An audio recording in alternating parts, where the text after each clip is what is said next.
There's a new poll out from Public Affairs Council and Morning Consult. And what this poll found was that while the news media is trusted as a primary source for what's going on, 46% of Americans say they trust the news media, 71% of Americans said that they trust their friends and neighbors as a source of media more than the news media, 71%. Now, what that means is Want to connect with the show online? You can find the Thom Hartmann Program on Facebook, Twitter, and Instagram.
It's the Thom Hartmann University Book Club. Today we're reading from Seize the Time, the story of the Black Panther Party and Huey P. Newton by Bobby Seale. This is from page 85, a subchapter titled Huey Backs the Pigs Down. And there are a few words in here that I'll be filling in, as it were. They're walking, he says, one day as we were walking out of the office, I guess we'd been there about a month or so, a pig passed by. He saw us coming out of the office with shotguns and pistols on our sides. About 6 or 7 of us came out of the office there in the daytime, and we looked at the pig as he passed by, and he jumped on his radio because he saw us coming out of the office with these pieces and stuff. We had just finished field stripping weapons, learning about 00 buckshot, learning about the 9mm and the .45, and having a political education session. We had a .45 and a .357 Magnum in the group and a couple of M1s. We had 3 or 4 shotguns by then. We bought up guns like a son of a bitch then. The pig went down 2 blocks and turned around, came back up the other side of the street.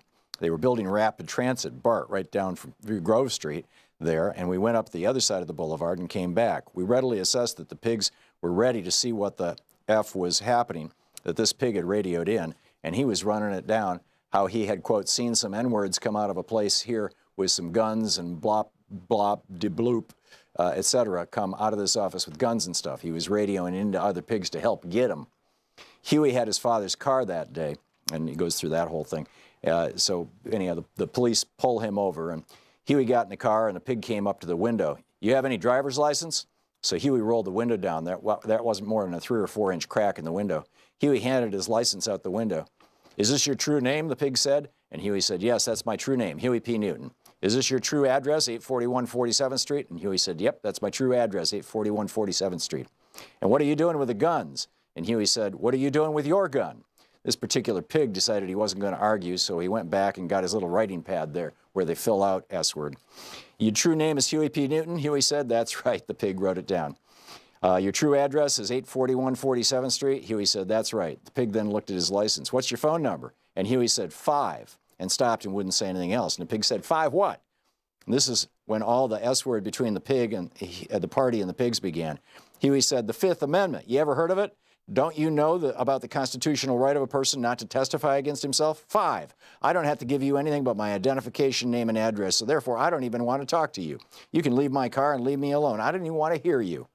What do you mean, the pig said. And Huey said, just what I said. The constitutional right of any man is that he doesn't have to testify against himself. And Huey had a big M1 sitting to his right with his hand on it. I had this 9mm sitting beside me, and Huey had this M1 at his side. Huey was driving. 4 other brothers were in the back seat. One of them was Bobby Hutton. They were being quiet because Huey told him to be quiet, and the pig is going crazy. He's by himself, and Huey's got all these black N-words in the car going for the MFer. Meanwhile, while the pig is trying to get bad, 3 cars drove up behind us and 1 in the front. Some more were in the driveway. Blop, blop, blop, de blue.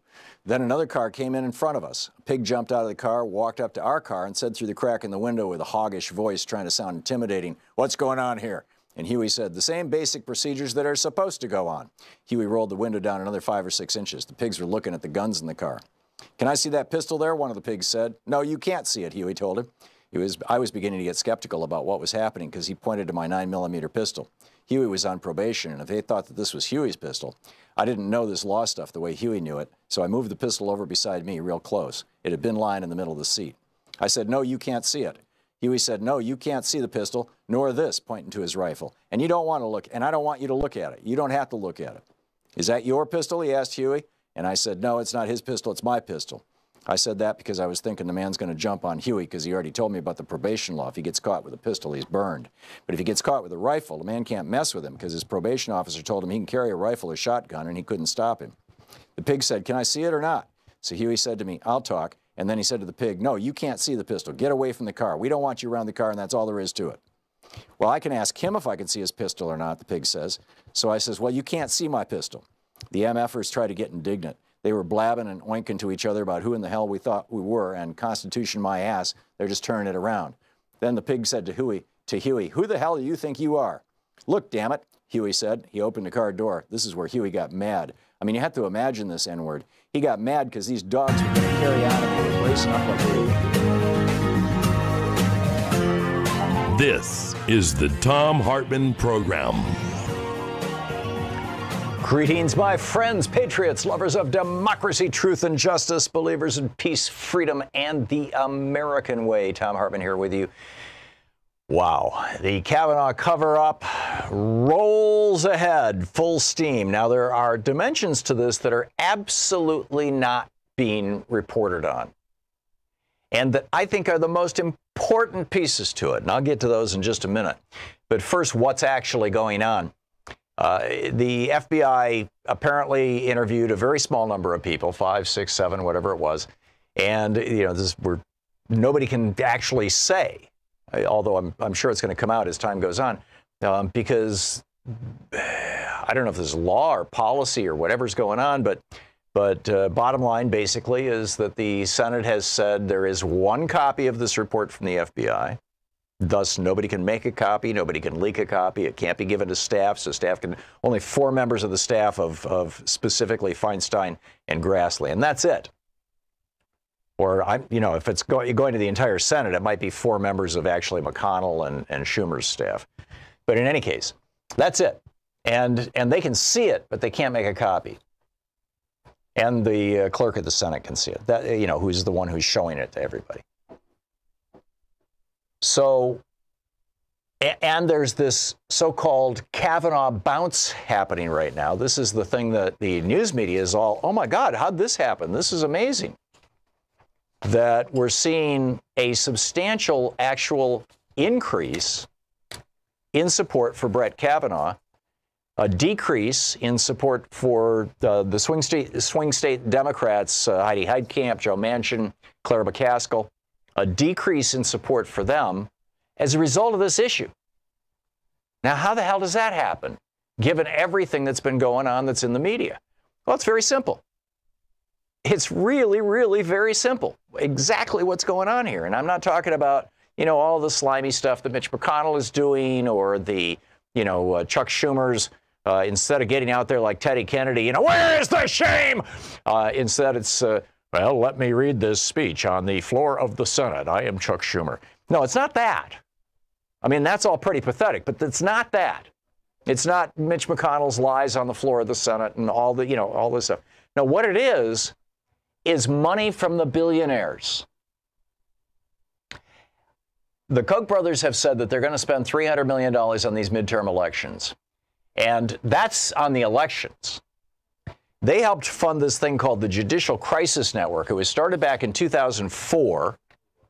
And I'm guessing, by the way, if you ever watch CNN or MSNBC, and if you're in a state, I'm here in Oregon, which is not a swing state at all, and I'm seeing these ads on MSNBC from the Judicial Crisis Network. Oh, Brett Kavanaugh is being smeared. There's no backup. The people who are there say it never happened.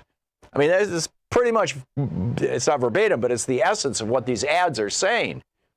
How dare they criticize this good man? We can't have that. It's a terrible thing. And that's, become the message. This, the Judicial Crisis Network started out as another organization by the name of the Judicial Confirmation Network. It started out in 2004. It was funded by a whole bunch of right-wing foundations, right-wing billionaires, including the Kochs and the Koch Network. And it's run by people heavily affiliated with the Kochs and the Koch Network. And it was put into place to advance the nominations of Sam Alito and John Roberts. First Roberts, then Alito, as I recall, during the Bush administration. And then when Obama was elected, they changed the name from Judicial Confirmation Network, like we're going to help confirm judges. They changed the name to the Judicial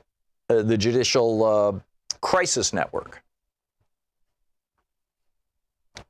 And they, quote, fought to block Obama's nominees and spent millions to sway state judicial and attorney general races to uphold conservative-backed laws. This is from conservativetransparency.org, a website, a wiki that reports on right-wing groups. The Koch connection, the JCN relied on funding totaling nearly $4 million from the Koch-founded Wellspring Committee. The founder of JCN, Ann Corky, and key underwriter Robin Arkey went to fundraising and policy retreats put on by the Koch brothers. And then, it just goes on and on from there. So what is the result of this? Well, the money is starting to pour into the elections right now. It's starting with Kavanaugh as the excuse. They're running pro-Kavanaugh, anti-McCaskill, pro-Kavanaugh, anti-Heitkamp, anti-Joe Manchin, or implicitly anti-ads, on TV all across the country. And when you spend hundreds of millions of dollars, now we don't know if hundreds of millions of dollars are going into this particular campaign, probably a lot less than that. But when you spend millions of dollars to influence public opinion, what happens? Why are there people advertising on television? I mean, the pharmaceutical companies do it because, hey, they want to sell product. The travel companies do it because they want to sell product. The Wayfarers of the world, the sale, direct sale to you product companies, retail companies, they do it because they want to sell product. And they keep doing it because they do sell product. I mean, there's a reason that, for example, Superbeats has been underwriting this program for 2 years.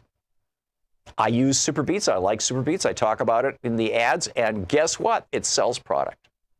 It makes them money. So why would ads for Brett Kavanaugh not sway opinion into the direction of Brett Kavanaugh? Of course they would. Advertising works. If it didn't work, it would have gone away in the 1940s. I mean, it works. And so guess what? A month ago, well, actually last month, a week ago, Senator Heidi Heitkamp was down by 4 points. She is now down by 12 points in North Dakota. Kevin Cramer is the Republican challenging her. He's now ahead by 12 points. Missouri Rising Action, a super PAC backing Republican Josh Hawley, yesterday got numbers from pollster Jim McLaughlin. This is from Axios, showing Hawley's lead over Senator Claire McCaskill. In June, McCaskill was leading Hawley 46-42. Now, Hawley, the Republican, is leading Claire McCaskill 52-44. That makes it virtually a certainty that Claire McCaskill is going to lose and that Heidi Heitkamp is going to lose. In July, this is from an NPR PBS NewsHour Marist poll released yesterday. They said the wide Democratic enthusiasm advantage that has defined the 2018 campaign up to this point has disappeared. Now, why would that be? Well, $300 million from the Koch brothers, millions and millions of dollars from their buddies. They note in July there was a 10-point gap between the number of Democrats and Republicans saying the November elections were very important. In other words, 10% more Democrats said this is an important election. I'm going to go out and vote.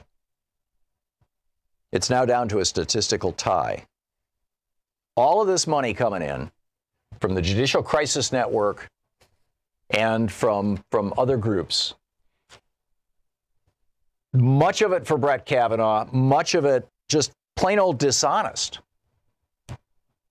And this is where it gets really extraordinary. The Trump tax cut unlocks millions for Republican election blitz. This is from an article back in August 18th in the New York Times by Jim Tankersley and Michael Tackett. The tax cuts are helping the Republican Party by unlocking tens of millions of dollars in campaign donations from the wealthy conservatives and corporate interests that benefited handsomely from it. The Congressional Leadership Fund, a super PAC closely aligned with Speaker Paul Ryan, has been flooding the airwaves about congressional races. The donors to this fund include Shelley Adelson, who was given $30 million. And his company, Las Vegas Sands, reported a nearly $700 million windfall from the tax law earlier this year. Timothy Mellon, chairman and majority owner of Pan Am Systems, privately held collection of companies that includes rail, aviation, and marketing services, contributed $24 million to Paul Ryan's group. Valero Services, Texas oil refining company, that reported a $1.9 billion benefit from the GOP tax scam just in the first quarter, has given $1.5 million, a collection of other corporations, executives, and financial fund managers, all donating money. So this money from the tax cut is going into this advertising campaign that is being coordinated by Paul Ryan. And now in today's Washington Post, the fact checker, Glenn Kessler, pointing out race after race after race where this Republican group and the National Republican Campaign Committee are actually lying in ads about what the Democrats are running on. And I mean, they've just got example after example after example of Republican lies. Obviously, you know, they're lying about Brett Kavanaugh, and now they're actually lying about the position that these Democrats are taking. And the media is not calling it out. The media is not saying, hey, why are the Republicans lying? Because they always do, right? So it's not news. Where did all the money come from? It came from the GOP tax scam. Well, that's not news either. You know, our network's got a lot of that money. And, you know, a lot of us make millions of dollars a year on television. And so we got a lot of that. But we're not going to talk about that. This is what's going on right now. And everybody's acting like, holy cow, we're amazed. We're mystified. How is it that suddenly, in many of these states, there's this sudden shift to love Brett Kavanaugh and to hate the Democrats? Could it have something to do with hundreds of millions of dollars starting to pour into the campaign? It always comes in October, right? The last minute money, it always comes in October. It's coming in right now. It is October, and we're rolling along. We'll continue with this at 17 minutes past the hour. You know, my rant. I've got a little more for you, but I'm going to pick up your calls too at 202-808-9925. We'll be right back. This is the Thom Hartmann Program. And now the Republicans are tweeting lies, and I'll use that word intentionally, as Dick Durbin basically has, about Kavanaugh.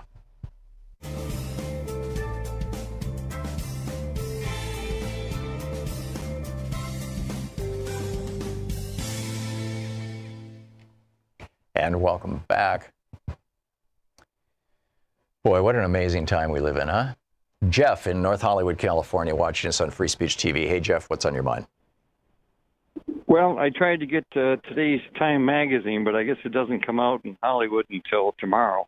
Mm-hmm. But I saw it online, and I'm trying to encourage everyone who is interested in truth and justice to buy Time magazine cover of Professor Ford.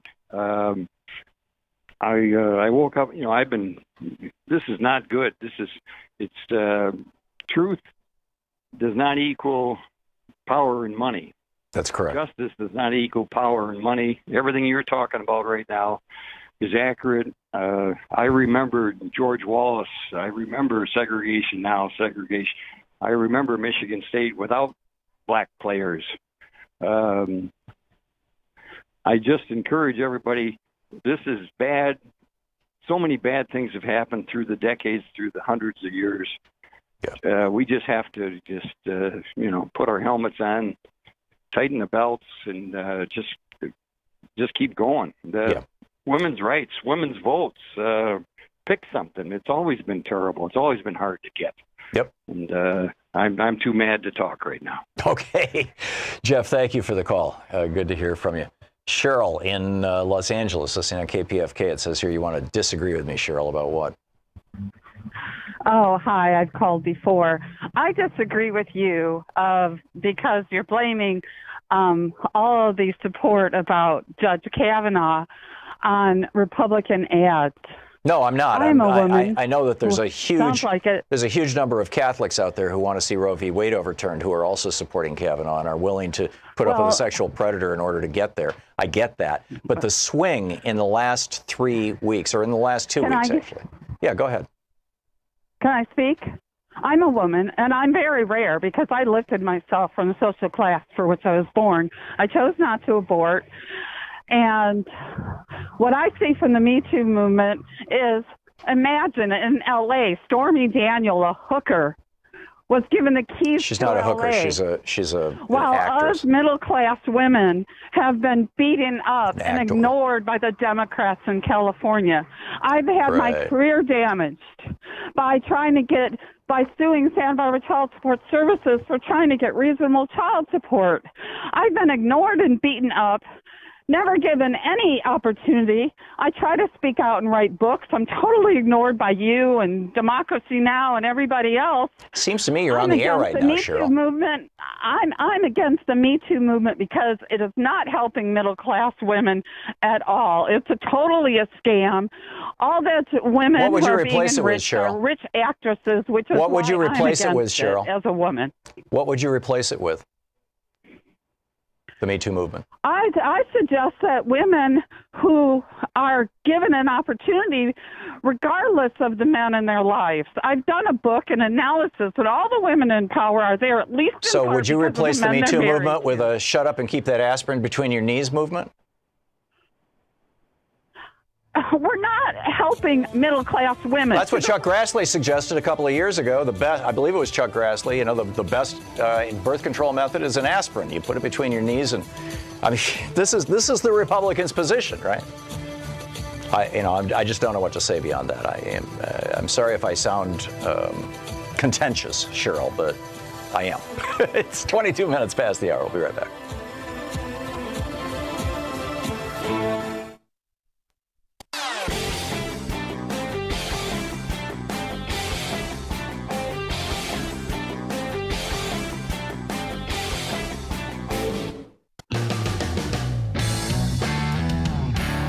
Welcome back. Thom Hartmann here with you. I wanted to get back into, how these ads are lying. Obviously, the Kavanaugh ads are, shall we say, incomplete, as are the Republican talking points. Oh, the FBI has interviewed thousands of people, or hundreds of people in his lifetime. Well, what does that have to do with this? Nothing. Or marginally nothing. But this is about health care. This is the Huacatl Torres Small is the Democrat running in Mexico's 2nd congressional district. And the voiceover in the ad from Paul Ryan's super PAC that gets money from the billionaires, the same billionaires who are funding the Judicial Crisis Network that's running these ads saying, oh, poor Mr. Kavanaugh, poor Brett Kavanaugh. So the voiceover in this ad against the Democrat who wants to become Representative Small says, Slotkin's plan is to take most everything we have and give it away. We paid into this system. Why would she want to take this away from us?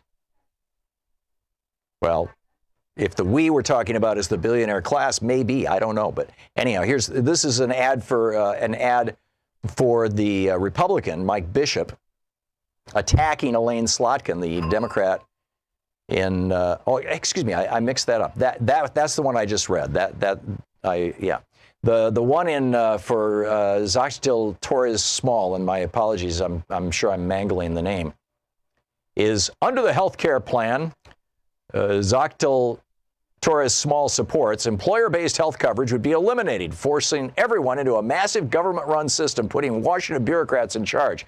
Yeah, it's called Medicare for All. But the weird thing is, Small doesn't actually support Medicare for All.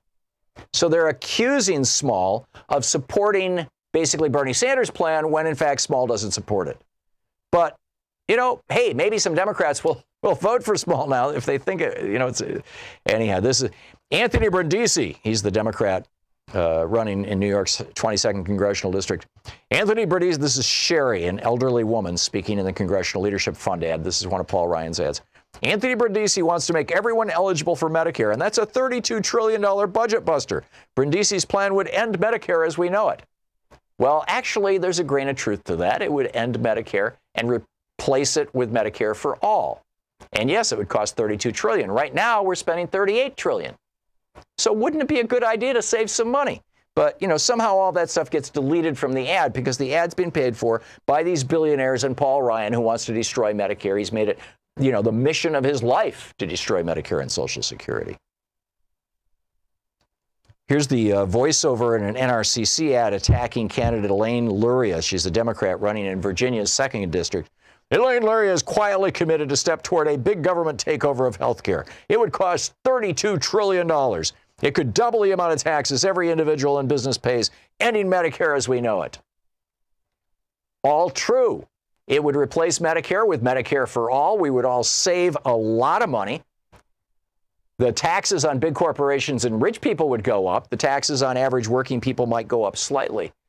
But we're not going to have to spend $1,000 per month per person for health insurance or whatever it may be for you and your family. We would save money under this program, which is why every other developed country in the world has adopted single-payer Medicare or some variation thereof. The In fact, Glenn Kessler, the fact checker at the Washington Post, said the ad is designed to frighten, even as it poses a logical absurdity.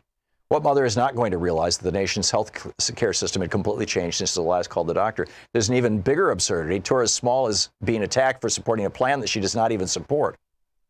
So it goes in this year's cycle of attack ads. With numbing similarity, ads produced by the NRCC, the Congressional Leadership Fund affiliated with House Speaker Paul Ryan, and individual Republican candidates all charge Democrats as supporting a universal health care plan backed by Bernie Sanders, even if the Democrats are not supporters of the plan.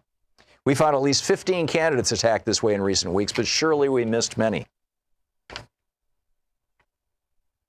So what are we seeing?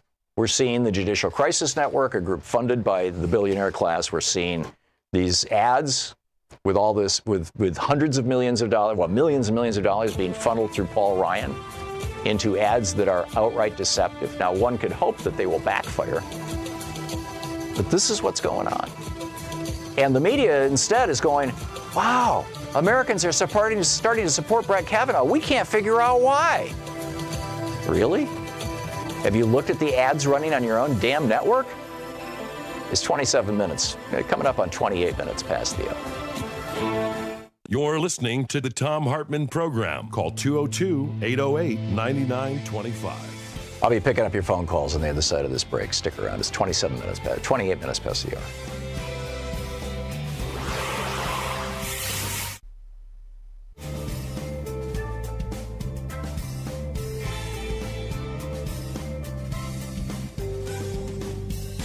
Want to connect with the show online? You can find the Thom Hartmann Program on Facebook, Twitter, and Instagram.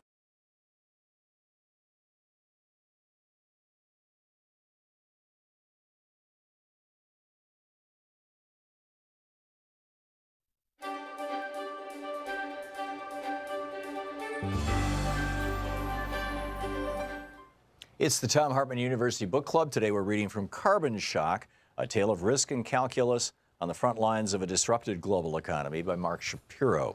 This is from the introduction. Chaos, uncertainty, unpredictability. Those are the characteristics of the natural world under the pressures being wrought by climate change. Normal patterns of rainfall, temperature, and extreme weather are changing so rapidly that past baselines for these primordial forces are less and less relevant. Scientists have a word for this state of flux. They call it, quote, the end of stationarity, end quote, a term with a powerful meaning.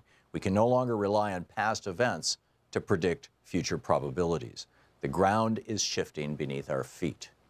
Now it's becoming increasingly clear that the volatility we're seeing in our natural world is reshaping our financial world too. While we try to hold on to our bearings in the status quo and conduct business as usual, new risks are entering into the equation and new costs are creeping out of the balance sheets of corporations and nations. Just as chaotically as climate change is altering conditions here on Earth, it is changing our understanding of the actual costs of just about everything. In the financial realm, as in the natural realm, the past provides fewer and fewer clues to our future. Like the migration patterns of songbirds that no longer correlate to the hatching patterns of their insect prey, or the mountain snowpacks that no longer store water for the dry summer months. The economy is facing similar miscues born of the interactive loop between tumult in the atmosphere and tumult on the earth. Economic calculations are being upended in ways that are similar to how the digital revolution transformed financial decision-making, though on a far more monumental scale.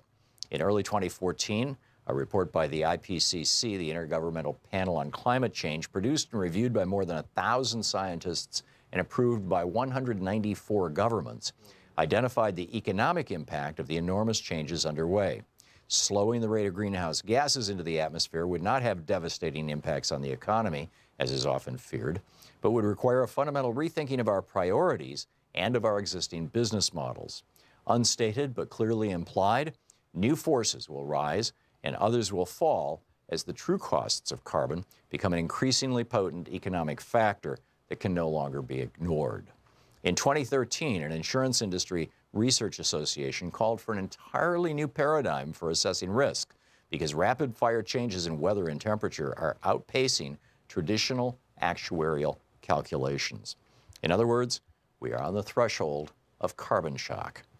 There are 5 greenhouse gases. Together, these gases of related, though different provenance, are in a circuit of relationships that give them the same ultimate impact, trapping heat in the Earth's lower atmosphere, giving rise to the greenhouse effect.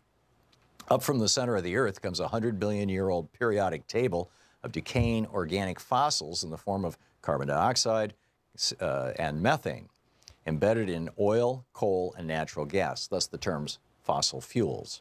From the combustion of these ancient fossils comes O3, also known as ozone, derived from the interaction of sunlight with CO2 and other hydrocarbons, and O2, nitrous oxide, which in addition to being emitted from, from industrial sources, is also contained in fertilizers and released from soil through agricultural tilling, and a synthesized family of hydrofluorocarbons generated as waste products from the production of other chemicals, primarily refrigerants and pesticides. In the gas world, they are all cousins, baton passers of molecular reaction that conspire to create turmoil in the heavens. Carbon dioxide is by far the most abundant, which is why carbon has become a stand-in reference for all greenhouse gases. It's not that carbon hasn't always had a cost. It's just that, until now, carbon's costs have been, for the most part, invisible. We haven't been accounting for them. Just as an optical illusion tricks the eye into seeing something that's not there, traditional accounting diverts our attention from invisible costs. We only see profits. Keeping these costs a mystery has been fundamental to our economic growth. Businesses benefit from a false ledger in which the environmentally corrosive impacts of the energy they use to produce, distribute, and dispose of everything from almonds to automobiles have been dramatically undercounted. 3,000 of the world's biggest companies, according to the United Nations report, could lose a third or more of their value if calculations of profits included the actual environmental costs. Most of these costs are the result of greenhouse gases emitted from the burning of fossil fuels, from which 82% of the world's energy is derived. Unlike smog or smoke or other acute contaminants, you can't necessarily see greenhouse gas pollution, but we are the involuntary recipients of its steadily expanding effects. These effects come to us fractured in scattered reports of distress, polar bears floating off on melting glaciers, hurricanes tearing into distant coastlines, droughts sending farmers into panic, remote island states sinking into the seas.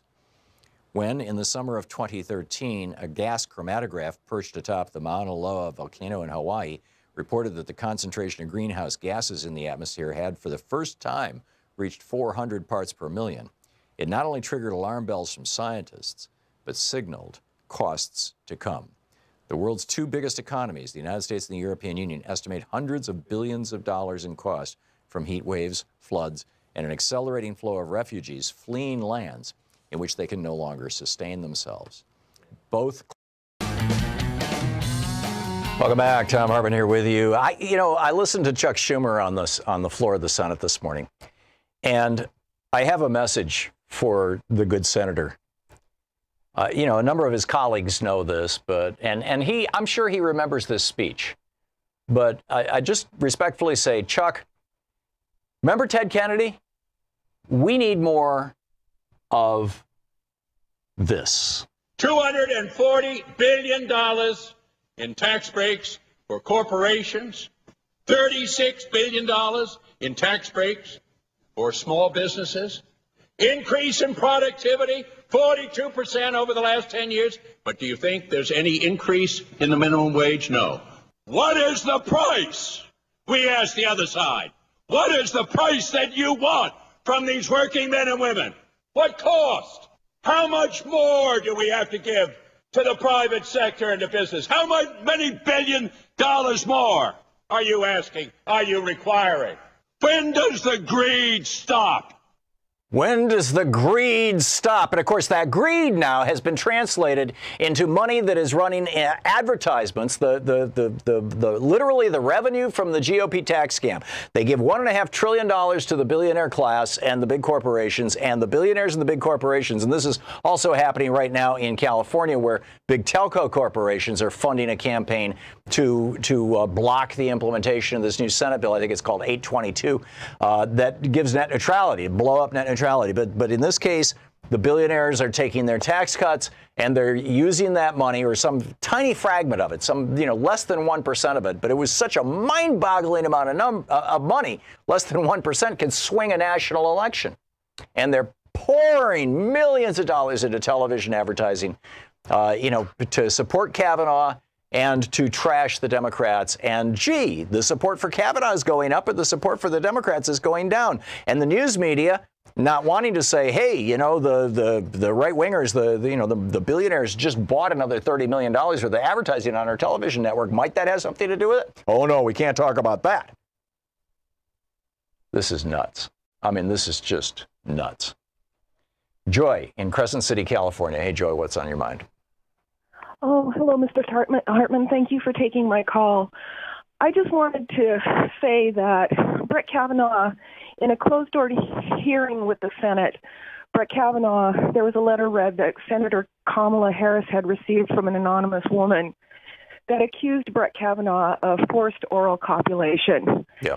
And I just want to let you know that in 1976, I was raped by a high school teacher who did the same thing to me. And I identified him. I filed a police report. We went through 2 trials because the first trial was a hung jury.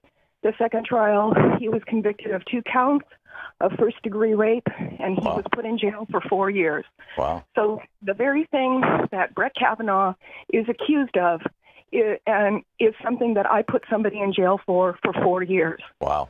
Joy, I read that transcript, and I thought about reading it on the air, but then there was, literally, it was an anonymous letter that came into Kamala Harris's office, and with no return address, no signature, no nothing.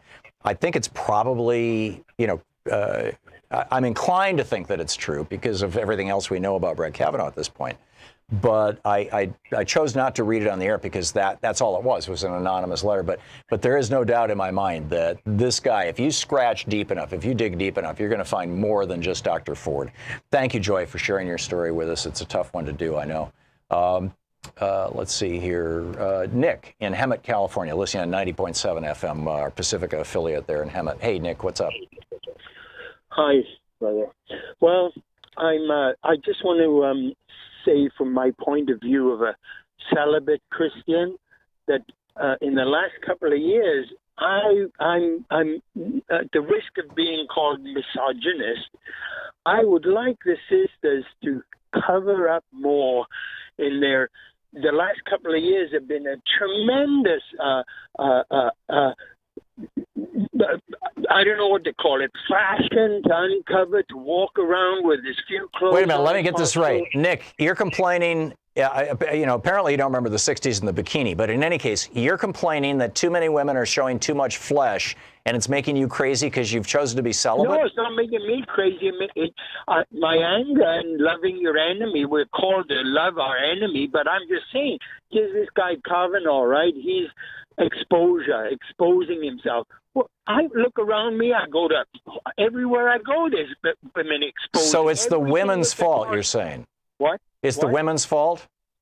No, man, the men should avert their eyes, but the women have to help them out. But the women need to cover up. Okay, I got it. Nick, thank you. I'm sorry, I have a hard time taking that even seriously. Anita in San Antonio. Hey, Anita, what's up? Oh, Lord. Sorry. Well, back to back. You're a nice counterpoint to his point. Go for it. Thank you. Yeah, no, I do agree that the Koch brothers are pouring all kinds of money into this campaign because they definitely want Kavanaugh in there Kavanaugh for their own, reasons. Yeah, because he's going to deregulate the fossil fuel industry, and he's going to declare the EPA unconstitutional. But the way it's not, I don't think the television advertising works as well as it used to. And I think it's more about the message that people like Lindsey Graham are spreading, which is the white males are under attack. And of course, you see the white female Republicans who are also feel like they have a stake in continuing this kind of paternalistic social order, who don't want to lose their status, and 53% of whom voted for Donald Trump. Right. But these white men, this is the message they're sending. The white men are under attack. These poor white men, everywhere we go, we're going to be, somebody's going to accuse us of something. That's what's going on here, and it's working. That message is working. Well, that message has worked for a long, long time, and the variations on it. And they know it, exactly. That was. Go ahead. But no, I'm just saying, and misogyny has fueled the Trump the whole campaign and misogyny, and along with racism and all kinds of things, but definitely misogyny. And this has always been about, this is what they want it to be about, men under the white male supremacy social order is under attack, and we need to protect that. And that's what this is all about. And this is perfect for that argument in the midterms. I agree. And if you look back in history, you can see this over and over and over again from, after the end of the Civil War when African Americans were, quote, freed. And that's when all the memes about black people are going to rape your white women started coming out. And which led us right straight to Emmett Till. And then you've got in the 19-teens, you had Goodyear sponsor and I believe it was General Motors, it was certainly Goodyear, sponsoring legislation to make hemp illegal because the hemp oil was competing with the fossil fuel oils. Right. And I believe Standard Oil was in on this. And so what did they use to try to make their competitor illegal? They said to white men, these Hispanic men are going to come and rape your women when they smoke this marijuana, this stuff from Mexico.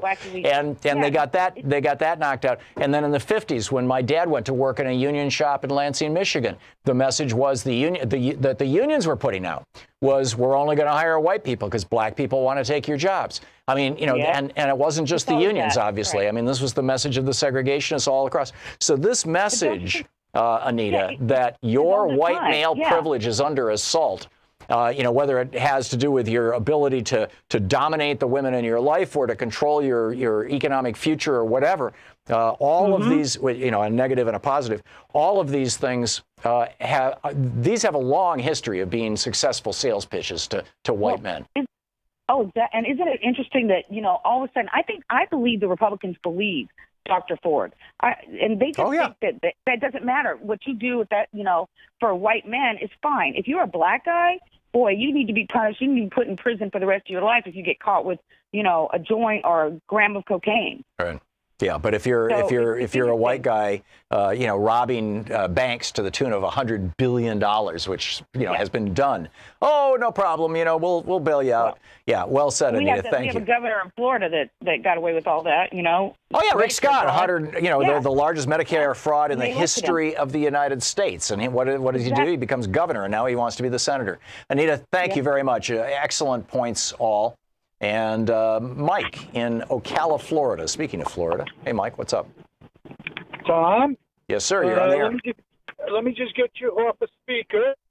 Hi, listen, when you were talking about the advertising and the perception, and I'm using the term perception that the Republicans are winning, this is what the opinion polls are showing right now. This was the poll that came out yesterday, actually. Okay, my comment is this. I believe it's a self-fulfilling prophecy because they did the same thing to Hillary in 2016. And what's going to happen because of the position that, number one, 45% of our voting equipment is owned by the Council for National Policy. This is setting up a perception so that the results can be rigged to match I don't know what the Council for National Policy is. ES&S, Sequoia Systems. What it is the Amundsons. It's the This is the Amundsons are the brothers are the guys who started, or no, that was the Urisovich brothers who started ES&S. American voting machines, which were used to get Chuck Hagel into office.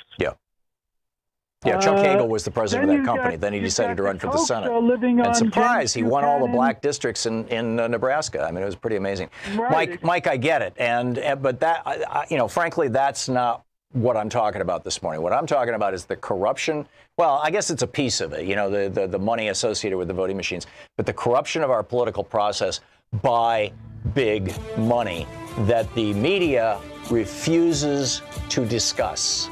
And that, I think, is the most important part of the entire rant, is the media refuses to discuss the role of big money. They won't discuss the role of big pharma money in influencing their coverage. They won't discuss the fact that hundreds of millions of dollars are being given to television networks and radio networks all around the country.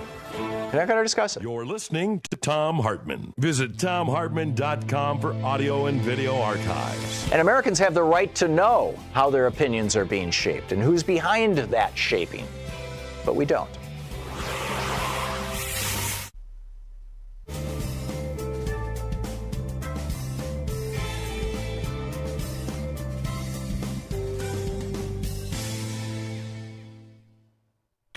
And welcome back. Eric in Fort Myers, Florida. Hey, Eric, what's on your mind? Hey, thank you for taking my call. Sure. Couple questions. You look at what you're talking about with the big money being spent by the people, the politicians, things with the things. Look at what's going on with the Catholic Church. And what my comment was to your receptionist, who's very quick. The answer to this is we as Catholics are doing abstinence. We're not going back to the Catholic Church. It would be kind of unique if the Democrats, knowing that they can't win this, if they all decided to just stay home for the vote and let the Republicans put it through. That would be the biggest thing you could say. That would be the worst thing that could happen, Eric, and I have to assume that either you're naive or you're a Republican operative, but whichever it is, I'm not going to continue that conversation with you. Karen in Sandstone, Minnesota. Hey, Karen, what's on your mind? Hi, Tom. I was wondering, can't Kavanaugh be disbarred for all this lying before and during? Yeah, Bill Clinton was disbarred for it. Pardon me? I said, yes, Bill Clinton was disbarred for it. Is my voice really faint on your phone, Karen? No, I think it was just kind of a glitch in what you were saying. No problem. I'm not being critical of you. I'm trying to figure out if we've got a problem with our phone system because a couple of people have tried to talk over me this morning. So anyhow, what's your point? Well, I was just wondering, why aren't we disbarring this guy, since he obviously is a liar under oath? Right. Well, this is, Jennifer Rubin was tweeting about this morning. She was saying that this Republican strategy is incredibly stupid because once the Democrats take control of the House or Senate or both, they will hold hearings and they will investigate Kavanaugh. Now, that assumes that the Democrats are going to play that same kind of dirty politics the Republicans have played. And I think they should, frankly, but I doubt they will, A. And B, that assumes that the Democrats are actually going to win the House. And I'm not sure that that's a done deal either. $300 million from the Koch brothers is still yet to drop. And it can swing a hell of a lot of elections. And, I know. And that's what these guys do every October, every 2 years, is they start pouring hundreds of millions of dollars in, and all of a sudden, oh, look at that. The opinion polls are starting to show that the Democrats are losing. I wonder why. It's a terrible thing. Karen, thank you for the call and for your point. Charlotte in San Diego. Hey, Charlotte, what's up? Oh, my apologies. Charlotte in San Diego, you're on the air now. Hi, Tom. A couple of things I wanted to mention. Last night on Rachel Maddow's show, she pointed out that in 2016 that the FBI released the transcripts of the investigation of the Clinton emails where Hillary had testified to. That's correct. FBI. At the insistence of James Comey. Right. So the point is that they're saying they can't release this FBI report about Kavanaugh, but they can. They've done it before. Well, it may be that the Obama administration did not give the FBI guidance and said, do what you think is best, whereas the Trump administration is saying to the FBI, you may not release this. The administration actually does control the FBI. They're part of the executive branch, so they answer to the president. Okay. Oh. Okay. So I'm guessing that Obama, this is where somebody should go back and ask President Obama, why did you allow James Comey to do this? Why did you allow him to release this report? Why did you allow him to even hold the press conference talking about it? Obviously Donald Trump would not allow the FBI to do that kind of thing, and he has that kind of control. But again, that's sort of, looking in the rearview mirror. Charlotte, thanks for the call. Thanks for watching us in San Diego there on Free Speech TV. We'll be right back. It's 10 minutes before the hour.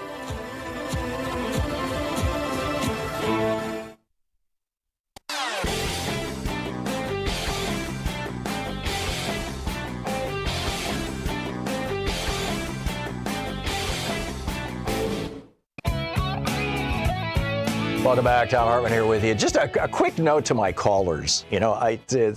Sure as answering phones today. Louise has been filling in from time to time and giving me an earful about people calling up and screaming obscenities at her. People calling. Her biggest thing was, if you want to go on the air, be honest about what you want to talk about. It's incredible how many times people who want to put out a conservative message lie to our call screener about what I'd like to say I love Medicare. Well, that sounds like a boring call. I'm probably not going to prioritize that. But if you're saying, I'm a conservative and I hate Medicare and I think it should be blown up, let's have a debate. I would love to talk to you about that. But these conservatives think that I'm like running the show like Rush Limbaugh does, where every call has got to be a suck up, and you got to lie to get in. If you're going to try and bushwhack the host. No, this host welcomes it. As I said, if you disagree, you go to the top of the line. But the other thing that Louise said, and I know Shira has experienced, is that people say, oh yeah, I'm going to go on and disagree with Tom. I'm going to kick his butt. We're going to debate so and so. And they're great. I'll put you on the line, on the line. And then, 3 minutes later, they hang up. No, I'm not sure. Don't be a coward. Sandra in Chicago. Hey, Sandra, what's up? Hi, Tom. Thank you for taking my call. My pleasure. Oh, and Sandra, if I may just finish my little rant here. And please be nice to the person answering the phone. Shira and Louise don't, you're not on the air. You don't have to go through the whole thing. Give them 5 words to put on the call screen software so I can see what you're calling about, and off we go. Sandra, back to you. You wanted to talk about Kavanaugh. Yes, exactly. In regards to the ABA and disbarment and everything, shouldn't they be accountable to do a due process investigation? Because first of all, we've seen he's lied under oath, and I'm sure they've lied to him, to the ABA. They've lied. He's lied to them, and making himself an example citizen. I'm sure honest, truthful, and impartial. Yeah. And he's completely the opposite. Shouldn't they do their investigation? Because he's what a judge should not be. I think that the only way the ABA could do something like that, and I'm not a lawyer, so I don't really know how this all works, but from what I've read and the inferences that I've drawn from that, is that somebody would have to file a complaint with the ABA about him, which, no doubt is happening. There are 2 complaints that have been filed with the D.C. Circuit, 2 ethics complaints that have been filed with the D.C. Circuit. And ironically, Merrick Garland is the head of the D.C. Circuit. He's the judge who will be overseeing these ethics complaints against Brett Kavanaugh. How's that for irony? But I think that, but in terms of the disbarment, Bill Clinton was disbarred for lying about sex. And Brett Kavanaugh has lied, apparently about sex, but he has certainly lied about what he knew about torture. He has certainly lied about what he knew about the black sites and all other nefarious stuff being done by the Trump administration. He has certainly lied about his role in the 2000 Bush v. Gore case. He has lied about his Actually, there's a great piece in the Washington Post a couple of days ago called "All the Lies of Brett Kavanaugh," and it just goes through and breaks them down. And they're not subject to dispute. I mean, these things are clear lies. So I'm with you. I would love to see the ABA do something. I don't know that they're necessarily the best venue, and I think it's going to be real interesting when Merrick Garland gets a hold of this. Philip in Colton, Oregon. Hey, Philip, what's on your mind today? I read on 18th of September, Supreme Court paved the way for immediate dark money disclosure. It's put on by, I got it on Kirsten Myers, but it's done by darkmoneywatch.org. Mm-hmm. And it said on Wednesday, the next day, the 19th, they would have to, anybody that spends over $200 has to say where the money came from. That is not the law right now. Well, it was the Supreme Court, all the people in the Supreme Court overread Roberts on it. I don't know what you're talking about. I can tell you, though, that the one giant loophole, Philip, and you may know something about something that I don't know about, but the one giant loophole is that an unlimited amount of money can be given to a political action committee, and a political action committee can spend an unlimited amount of money in order to build up one candidate or destroy another, so long as they don't coordinate the ads with the campaign of the candidate. That's the only restriction.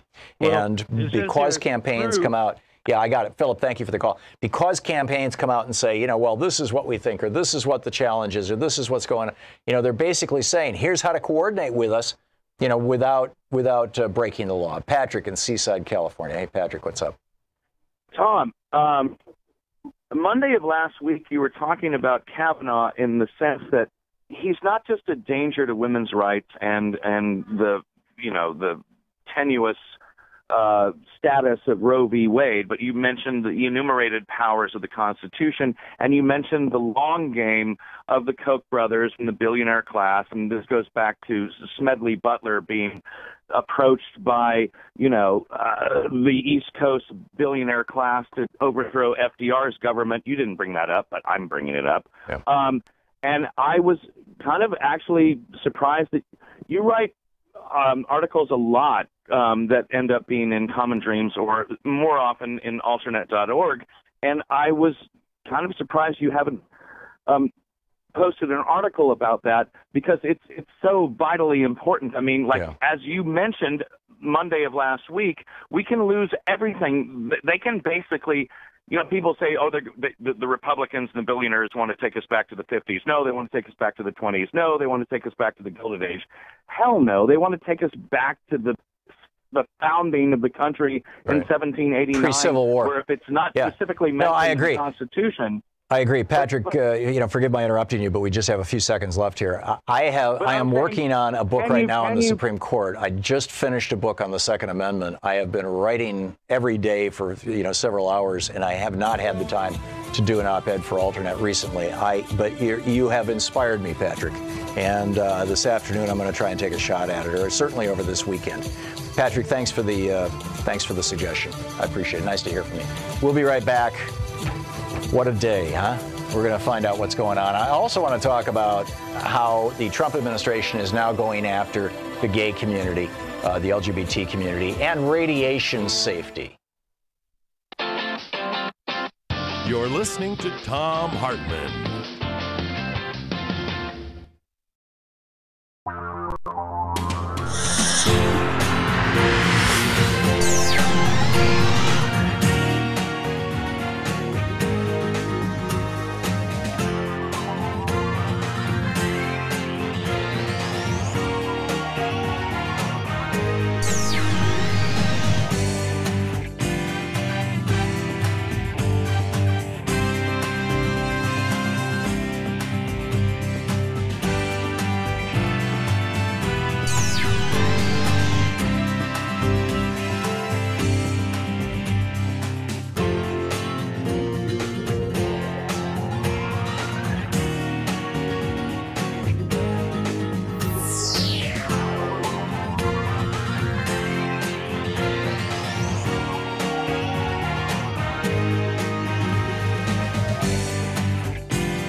It's the Thom Hartmann University Book Club. Our book today is Us Versus Them, The Failure of Globalism by Ian Bremmer. This is from Chapter 1, titled Winners and Losers.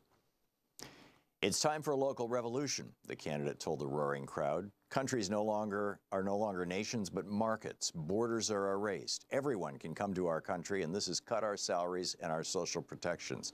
This dilutes our cultural identity. Marine Le Pen's 4 sentences capture every important element of the anxiety rising across the Western world. The borders are open and the foreigners are coming.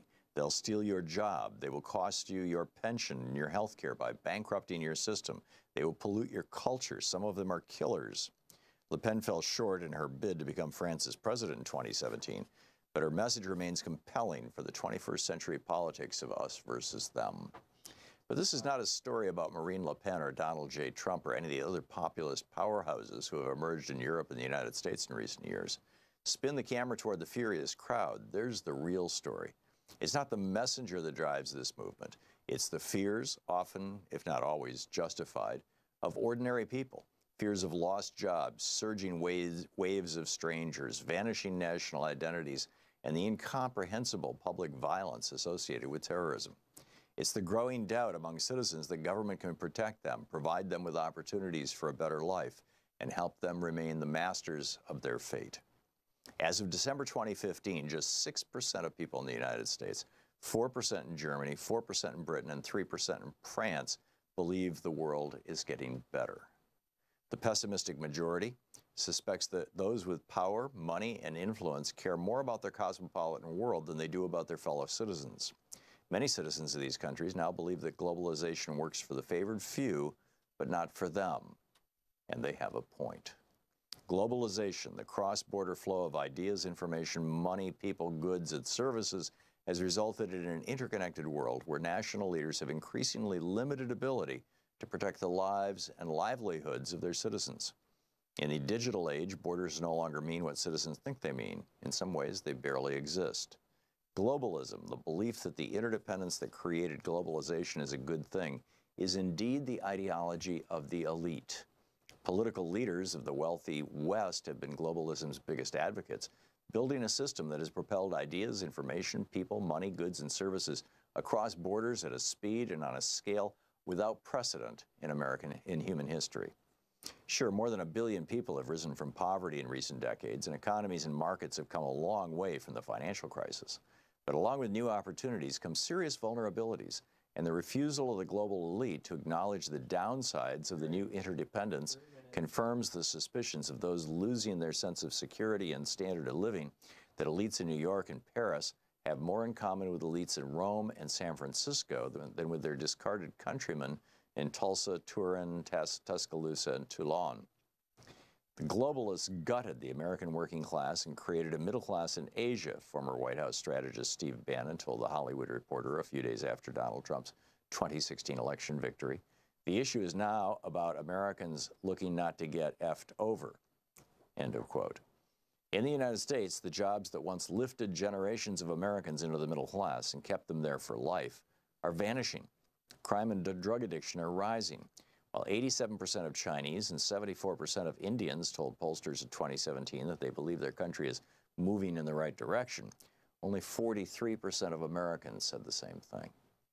In Europe, the European Commission and the unelected bureaucrats who enforce its rules have legislated for its 28 member nations without understanding their very needs.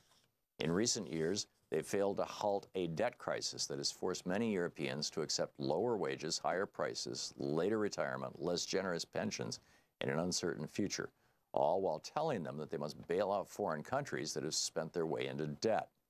In the migrant crisis, globalist European leaders insisted that all EU members must accept Muslim refugees in numbers determined in Brussels, and barricades and a spike in nationalism were the result.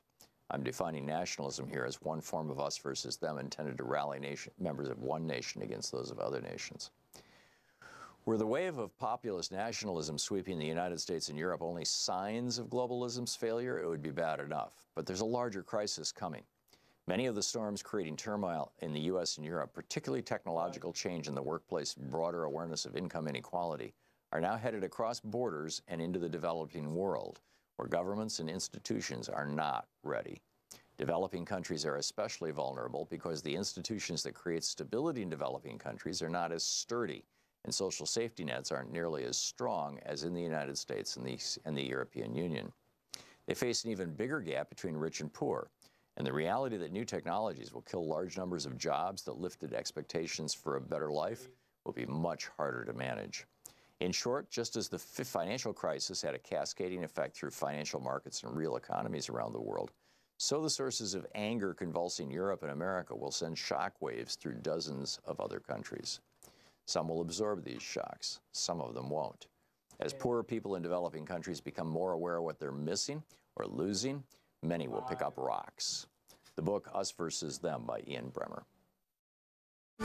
Want to connect with the show online? You can find the Thom Hartmann Program on Facebook, Twitter, and Instagram.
This is the Thom Hartmann Program. Welcome back. Thom Hartmann here with you. And there's weird stuff going on with regard to science. I mean, just really weird stuff.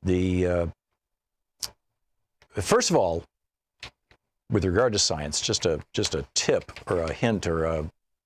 By the way, we in the whole last hour we were talking about Brett Kavanaugh and the lies and playing Kennedy and all this kind of stuff and we'll continue taking your calls on that. The setup right now is that tomorrow afternoon, last night, Mitch McConnell filed for cloture. Now, that has to sit there for a certain period of time. I think it's 48 hours. And then cloture means ending the debate. And then the Senate will vote on whether or not to end the debate about nominating Kavanaugh. Now, I don't know that the committee, which is supposed to refer its vote to the Senate, has even voted. Right? Because McConnell's moving ahead with the vote of the full Senate. But in any case, so that's what's going on. So then tomorrow they'll vote to end debate, in other words, to break a filibuster, and which will, in all probability, pass. In fact, I believe that McConnell has done away with the ability to have in fact, I'm certain of it. He has done away with the ability to have a filibuster on judicial nominees, including the Supreme Court. And therefore, all he needs is 50 votes plus Mike Pence to break the filibuster. So then, shortly thereafter, probably the next day, probably on Saturday, they will vote to confirm Kavanaugh. And as I pointed out at great and excruciating length in our first hour, this is these swings in the public opinion polls that we're seeing right now are the result of hundreds of millions of dollars in advertising being poured into the political arena that the news media, the television networks will not report on because it's money going into their pockets. But the Judicial Crisis Network, running the Koch-funded Judicial Crisis Network, among others, a bunch of the right-wingers and the billionaires backing this, which started out as the Judicial Confirmation System or whatever it was called back in 2004 to get John Roberts and Sam Alito on the court. Two Federalist Society, good toadies for the billionaire class. And now we've got Gorsuch, and now we're about to get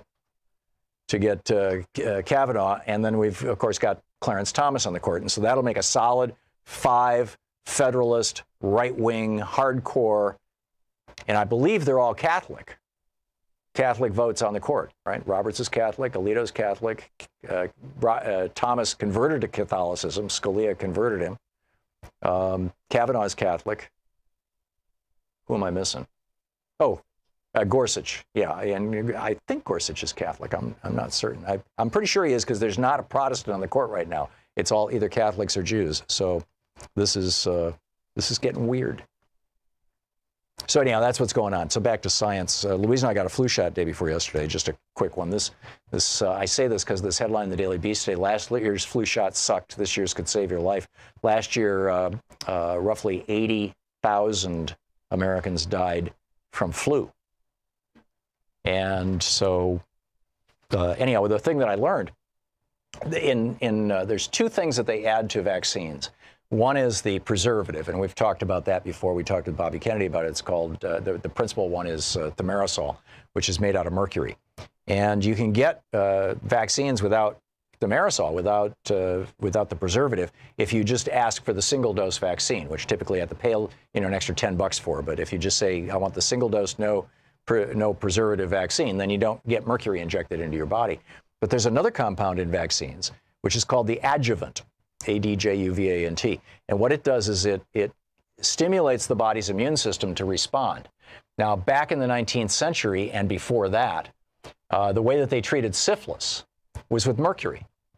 And they would give people mercury if they had syphilis. And the reason it worked over the short term was that these heavy metals caused the body's immune system to go, holy crap, what's this? Throw everything at it.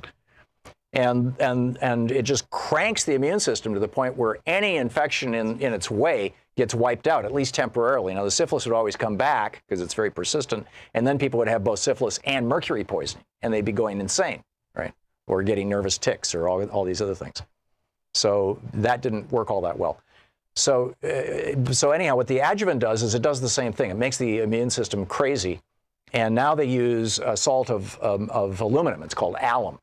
And they add this to vaccines, and there's this concern that that's one of the reasons why we're having this explosion of allergies in the United States that literally did not exist when I was a kid. I went through, 11 years of the public school system and didn't have a single friend who had a severe allergy. I mean, literally not one. I didn't, inhalers, all this stuff. This is back in the 50s and 60s. I didn't know anybody. And then we just radically increased the number of vaccines we're giving kids, which means we're hitting their bodies over and over and over again with this aluminum, which causes the immune system to go, holy crap, what am I supposed to fight? And if they happen to be being held by a doctor who's got latex gloves, or if the vaccine, the vaccine itself is produced with peanut oil, which is the main thing that is used to develop vaccines in the United States, guess what? Peanut allergies, latex allergies, all these kind of things. In Israel, where the vaccines are made with what's the seed? With sesame oil, there's an explosion right now in sesame allergies, but they have no peanut allergy. Here in the United States, we have this explosion in peanut allergies, no sesame allergies. There's a reason for this. Anyhow, I'm telling you all this because the vaccine for people over 65 who get the flu vaccine this year is 4 times as strong as the regular vaccine. It's 125 micrograms of killed flu virus, but it has no adjuvant in it because people over 65 are fragile. So they give them 4 times as much virus, no preservative, no adjuvant. So I was actually enthusiastic about getting my flu shot yesterday. Anyhow, back to, in the larger picture of science, here's what the Trump administration is up to right now. They're floating new regulations for the EPA. Actually, let me back up a little bit. There's a guy who runs against Peter DeFazio here in Oregon for the southern part of the southwestern part of Oregon. Every 2 years, Art Robinson runs against Peter. I'm guessing he is again this year. I think he was the head of the Republican Party here in Oregon for a while. Might be now. And Art Robinson used to be a high school chemistry teacher or science teacher. And his concept is that if we're all exposed to a little bit of radiation all the time, eventually we kind of develop an immunity. It's sort of the vaccine theory of radiation. And, it's kind of a good thing for us. It stimulates our immune system to repair itself, to be under assault. And with regard to viruses and bacteria, there's actually some, there's science that kind of looks like that. But not with regard to radiation. Radiation, destroys DNA. And there's no way that the body can say, oh, well, we need antibodies for this. You don't produce antibodies to prevent the destruction of DNA. In fact, there's nothing that will prevent the destruction of DNA. But Art Robinson actually suggested that the way to solve the problem of nuclear waste was to to mix it with fiberglass and put it into the insulation in everybody's home. So all of us are getting a little bit of radiation all the time, and the nuclear waste problem is solved because now that nuclear waste is spread all over the country, in all of our homes. Brilliant idea, right? Well, Edward Calabrese appears to have the same idea. He's a toxicologist at UMass Amherst. And the Trump administration has decided to have him be the lead scientist on all this stuff. And so they are now rolling back, or they're proposing to roll back radiation exposure guidelines. And they are deleting all the reference to radiation damage on their website. They did have guidelines that said, quote, there is some cancer risk from any exposure to radiation, which, by the way, is true. There is no safe minimum amount of radiation, period. Dental x-rays, chest x-rays, there is no 100% safe amount of x-ray radiation. Zero. Every bit has a slight risk. Maybe such a slight risk that it's outweighed by the benefit of the x-rays. I've certainly had x-rays knowing this, because I figured, hey, the benefit is, greater than the risk. But anyhow, they used to say that there's always some. Now they have replaced this with radiation's exposures up to the equivalent of 25 chest x-rays usually result in no harmful health effects. So Dana Milbank has written this piece over at the Washington Post saying that, instead of exercising every day, I'll sleep with a running microwave next to my nightstand or on my nightstand. Even better, the same rules will apparently apply to chemicals, writes Dana Milbank. For added longevity, I suggest Raid salad dressing. And then this is, basically he calls this the NBD model, no big deal. Yeah, radiation, no big deal. Oh, poison in your food, no big deal. You don't need organic foods, pesticides, no big deal. He says there's really no problem to freeze federal fuel efficiency standards. This is what the Trump administration is saying, that they can roll back the fuel efficiency standards that Obama put into place, even though it's going to increase the amount of greenhouse gases going into the atmosphere. Why? Because the administration reasons the planet's temperature is already set to rise by 7 degrees Fahrenheit by the end of the century, so a little bit of more warming won't matter. 7 degrees Fahrenheit is going to make this planet inhospitable for civilization. Possibly for humankind, but certainly for civilization. Massive climate refugees, huge crises all over the country. This is what the Trump administration is setting us up for. And they're doing it by saying, oh, science, no big deal. But it really gets back to this whole issue that I talked about, in the whole first hour, about these millions, hundreds of millions of dollars from billionaires and big polluting corporations being poured into the support of Brett Kavanaugh. And everybody's like, gee, why is he suddenly popular? Why are Democrats, Heidi Heitkamp and Joe Manchin, why are they suddenly in trouble? It's because of that. This is the Thom Hartmann Program. And Claire McCaskill, the billionaires pour the money into television advertising, and it shifts public opinion. It's why Tide advertises. It's why everybody advertises.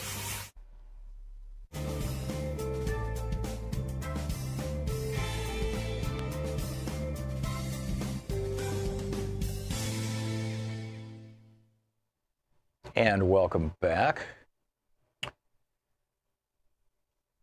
Glenn in Seattle, listening on KBCS. Hey, Glenn, what's on your mind today? Hey, Tom. I just read a article saying that the Republican support for Kavanaugh, well, we know it's really high, but they're also very excited about the midterm elections now, more so than before. And I'm wondering what your thoughts are on the long-term benefits, or, well, there's no benefit to having Kavanaugh on the Supreme Court, but if he is on there, what do you think that'll do for turnout in the midterms in 2020 for the progressive cause? It depends on whether the court waits until after 2020 to blow up Roe v. Wade. They may well do that, just, as a political calculation. But, and in the meantime, of course, they'll blow up regulations that have to do with protecting food and water and all that kind of stuff.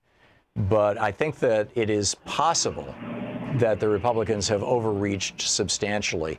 It's going to take, though, a massive wave election and probably an economic crash to replicate the circumstances that we had in 1937 when Franklin Roosevelt successfully took on and backed down, I was going to say shut down, really backed down the Supreme Court. And that's going to be a real challenge. You're going to have a very, very popular Democratic president with a Democratic House and Senate that would be willing to vote to regulate the Congress, or the Supreme Court, Congress that's willing to vote to regulate them. And that's going to be a big lift. That's going to be, I think, frankly, a nearly impossible lift over the short term. But if there is a big crash and if a Democrat takes advantage of it, now the Republicans have gotten to where they're trying to time the crashes, right? I mean, the George W. Bush knew that a crash was coming in 2006 and 2007. These guys were 100% aware of it. And what they were trying to do was make sure it happened after the November elections. And they were off by 6 months. And had they not been off by 6 months, the crash would have happened as soon as Obama was elected, and history would have blamed Obama for the crash. And the Republicans would have refused to do anything to get him out of it. And for 4 years, America would have been in a crisis like the Great Depression, and the Democratic Party would have been destroyed for 2 generations or 3. And they may well be trying to execute that exact same game plan again in 2020. In fact, I believe that they are.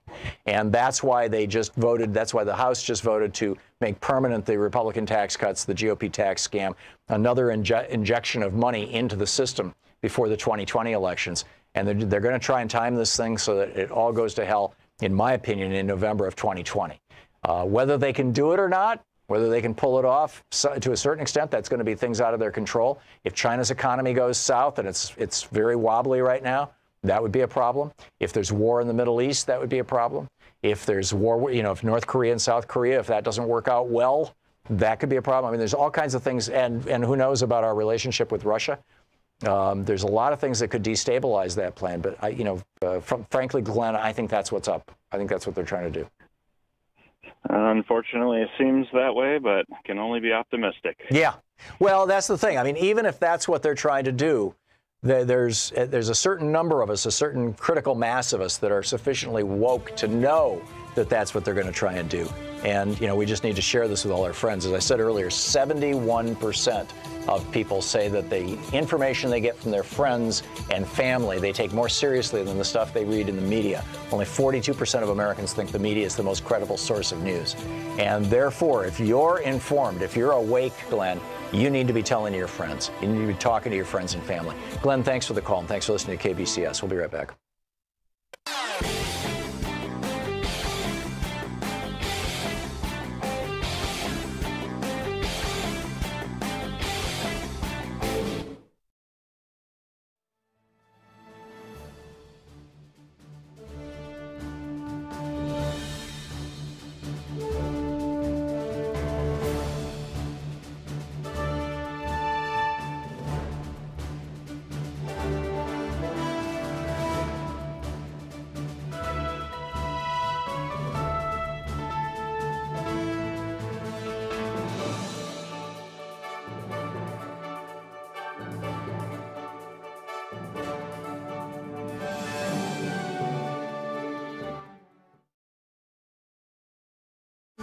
Want to connect with the show online? You can find the Thom Hartmann Program on Facebook, Twitter, and Instagram.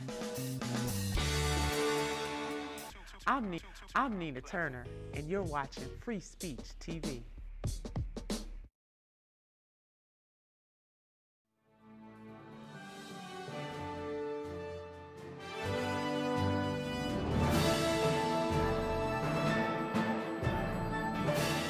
Thom Hartmann here with you. Radiation, chemicals, no big deal, says the Trump administration. Yeah, Dana Milbank in today's Washington Post.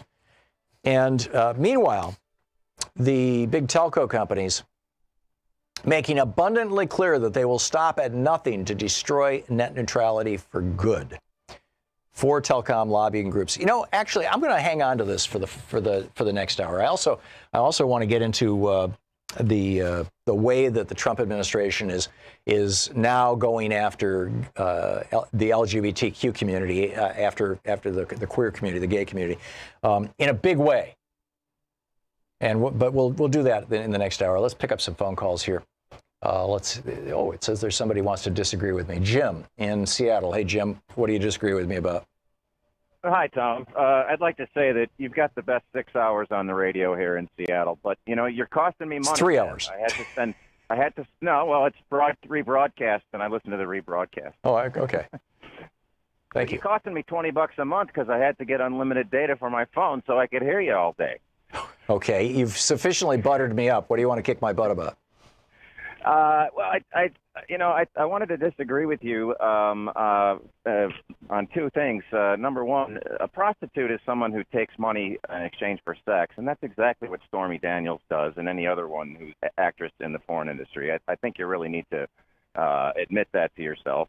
The only difference between her and someone walking the street is probably a W-2 or a 1099 form. No, I think that there's a huge difference. The people who are acting in the porn industry are acting, and they're acting sex, and yes, they're paid for it, but it's not a situation.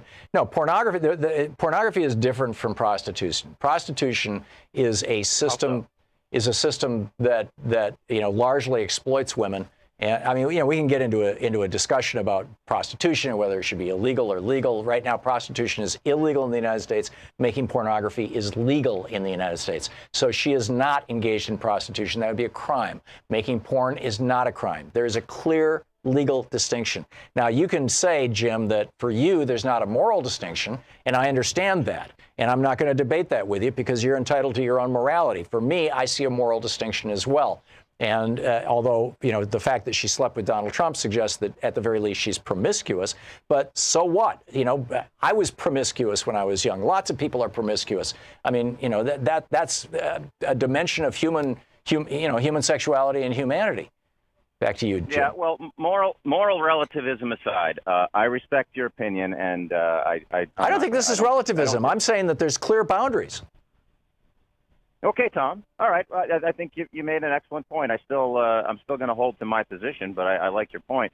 The other thing I wanted to disagree with you with is you had a caller a while ago that was talking about the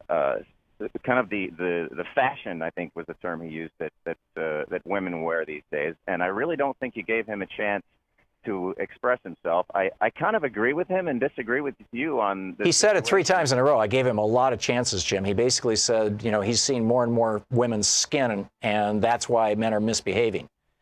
I don't, well, you know, yeah, if that's the case, men have got a big problem. Well, you know what? Maybe we do, because you know, if you look at the way women are dressed these days, it can be very distracting for a man, and it's just a biological thing that, you know, we're stimulated visually. There's a difference between being distracted, Jim, and yes, advertising uses that all the time. You see that on television. There's a difference between distracted or even enticed and giving somebody license to rape you. There's a huge difference. You're listening to the Thom Hartmann Program. Call 202-808-9925. And I don't think any woman, regardless of how she's dressed, is walking around thinking, oh boy, let's get raped. No, come on, wake up, Jim.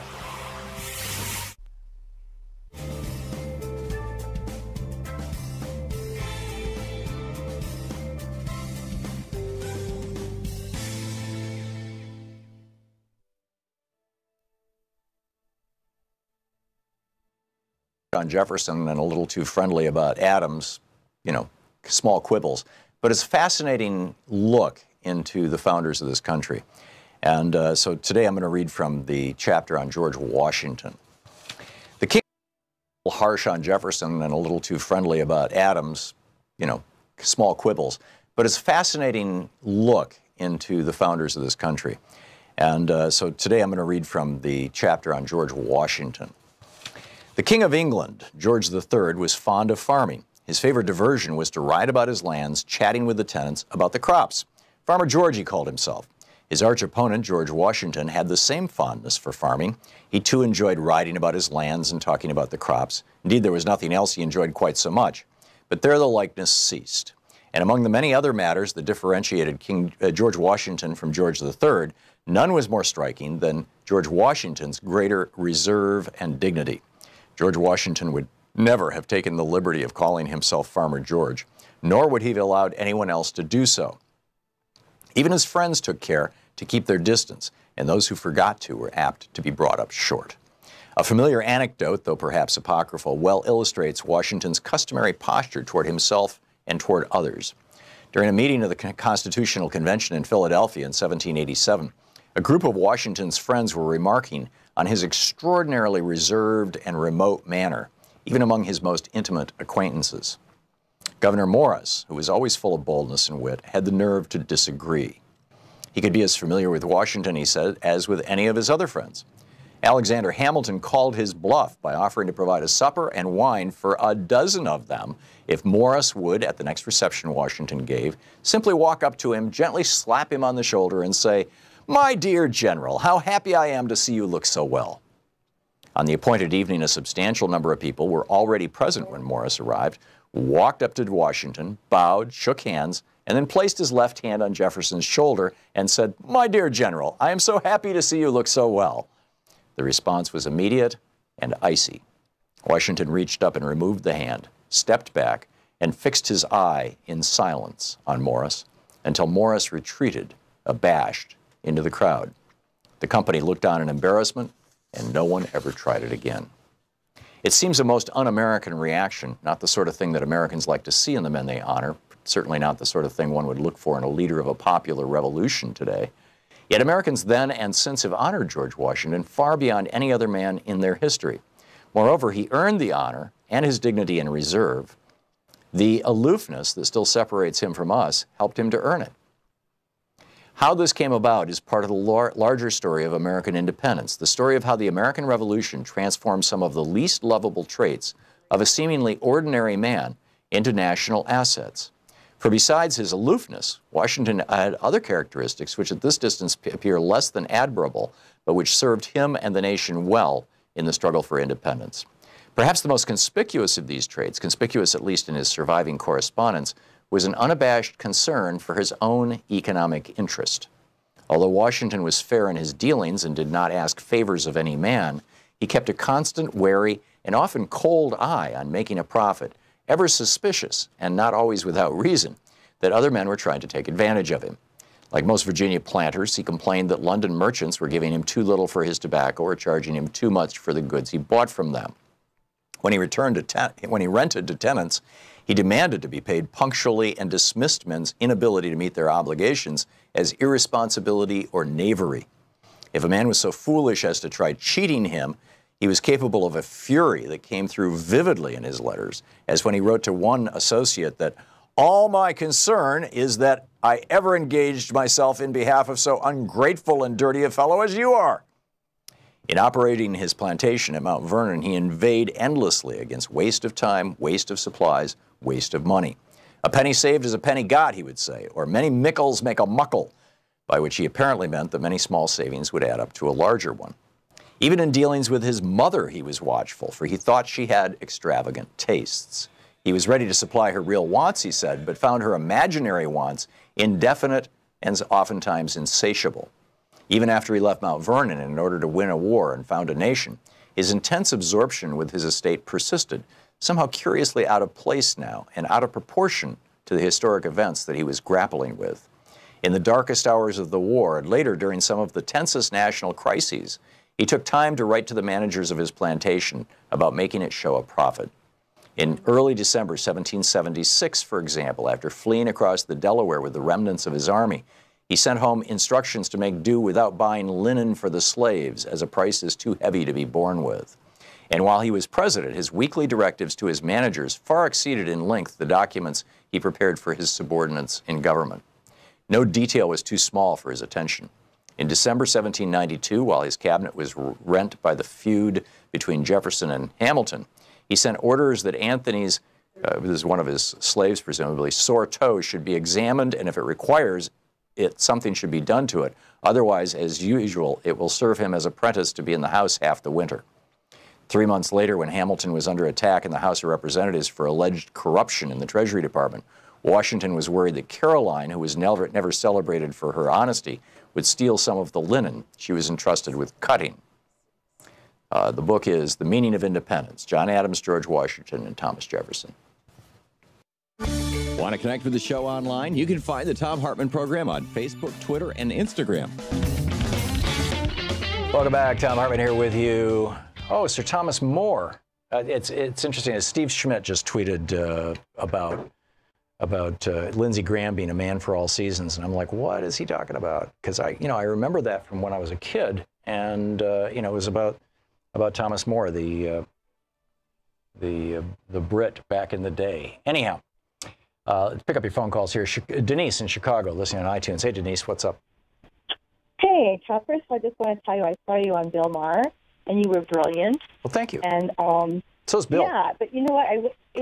What's that? I said so is Bill. He deserves a lot of credit for having a show 15 years now. Very popular. He does a great job. His producer, his team, they're all great. They're really, really smart people. Absolutely.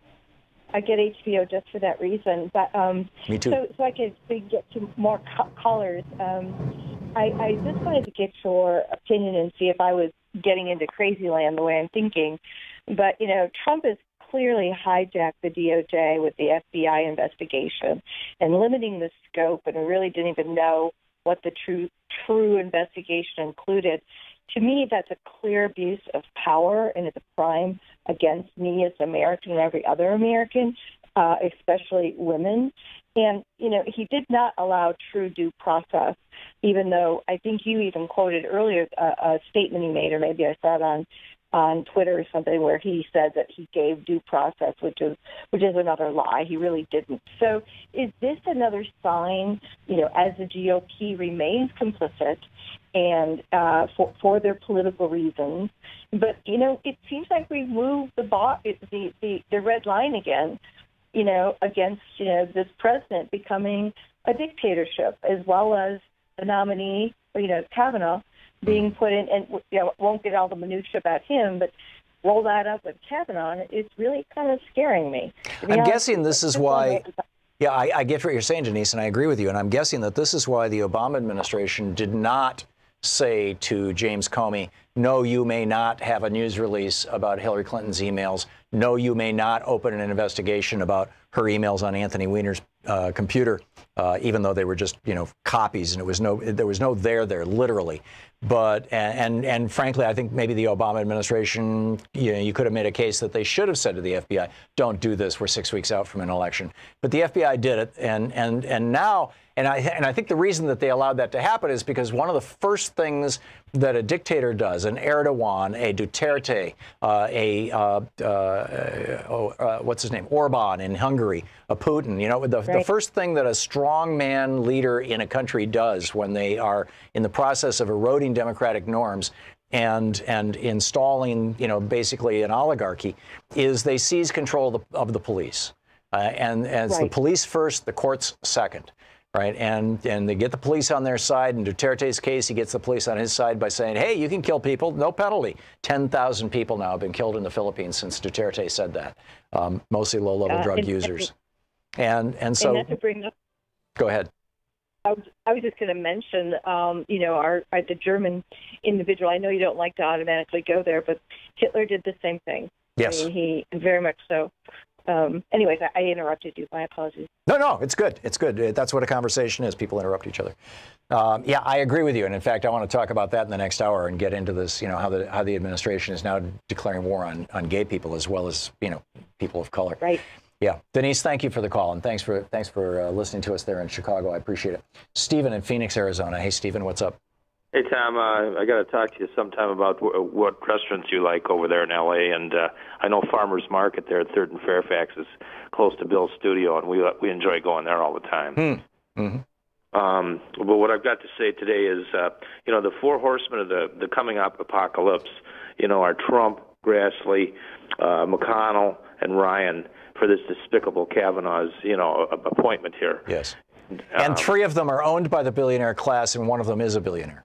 Oh, yes. And the Dems do have we got a terrible problem with messaging. And what I think one of the things we need to do, and I'm dead serious about this, I think Bill Maher, Michael Moore, and you should be part of the Dems advisors, whether you're paid or not. I don't know.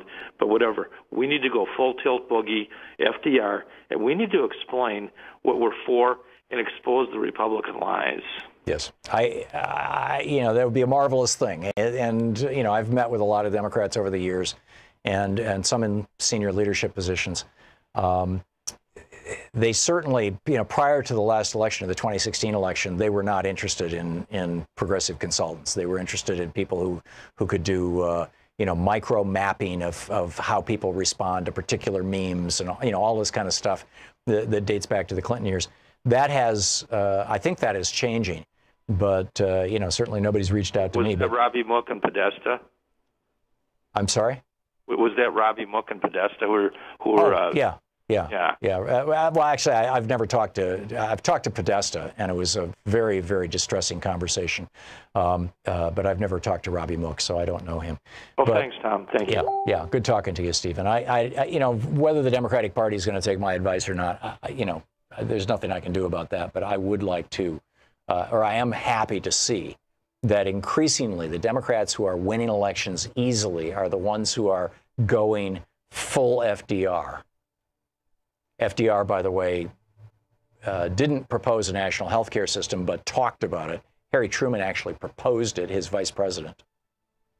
Are the ones who are going full FDR, or you could say full Bernie, whatever. And the ones who are at risk right now, Heidi Heitkamp, Joe Manchin, Claire McCaskill, they're the ones who are still back in the old Democratic Leadership Council kind of mode of taking big money from corporations and being moderate on things like, the pharmaceutical companies and net neutrality and whatnot. And, I think that they're going to eventually be washed out of the party, maybe in this election cycle. Lori in Madison, Wisconsin. Lori, you are on the air. What's up? Hi, Tom. I wanted to call in regards to Kavanaugh. And I'm a sexual abuse victim. And 6 years ago, I found out that I could press charges against my offender. So I went back 35 years.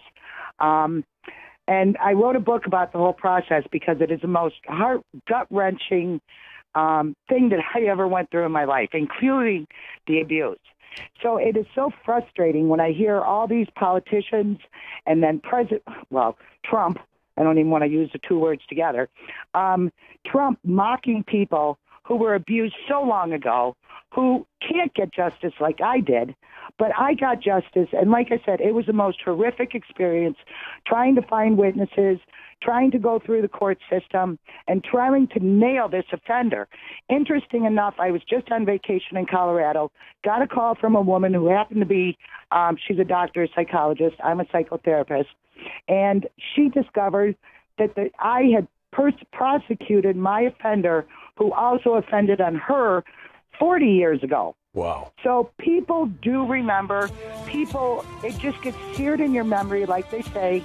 Yeah. It's interesting because one of my friends did not want to help, but yet she's the one that told me about how to file charges. So I just wanted to say that you can go back. I am total proof that you can go back, and I did write a book. Can I name this book or no? Sure. Yeah, go for it real quick. Okay, Justice Before Mercy, Lori Asplund. Okay, Thank you, Tom. you got it, Lori. Thanks a lot. We'll be back. You're listening to Thom Hartmann. Visit thomhartmann.com for audio and video archives. Boy, we're taking back the country and women are leading the charge. It's a fine thing. 43 minutes past the hour.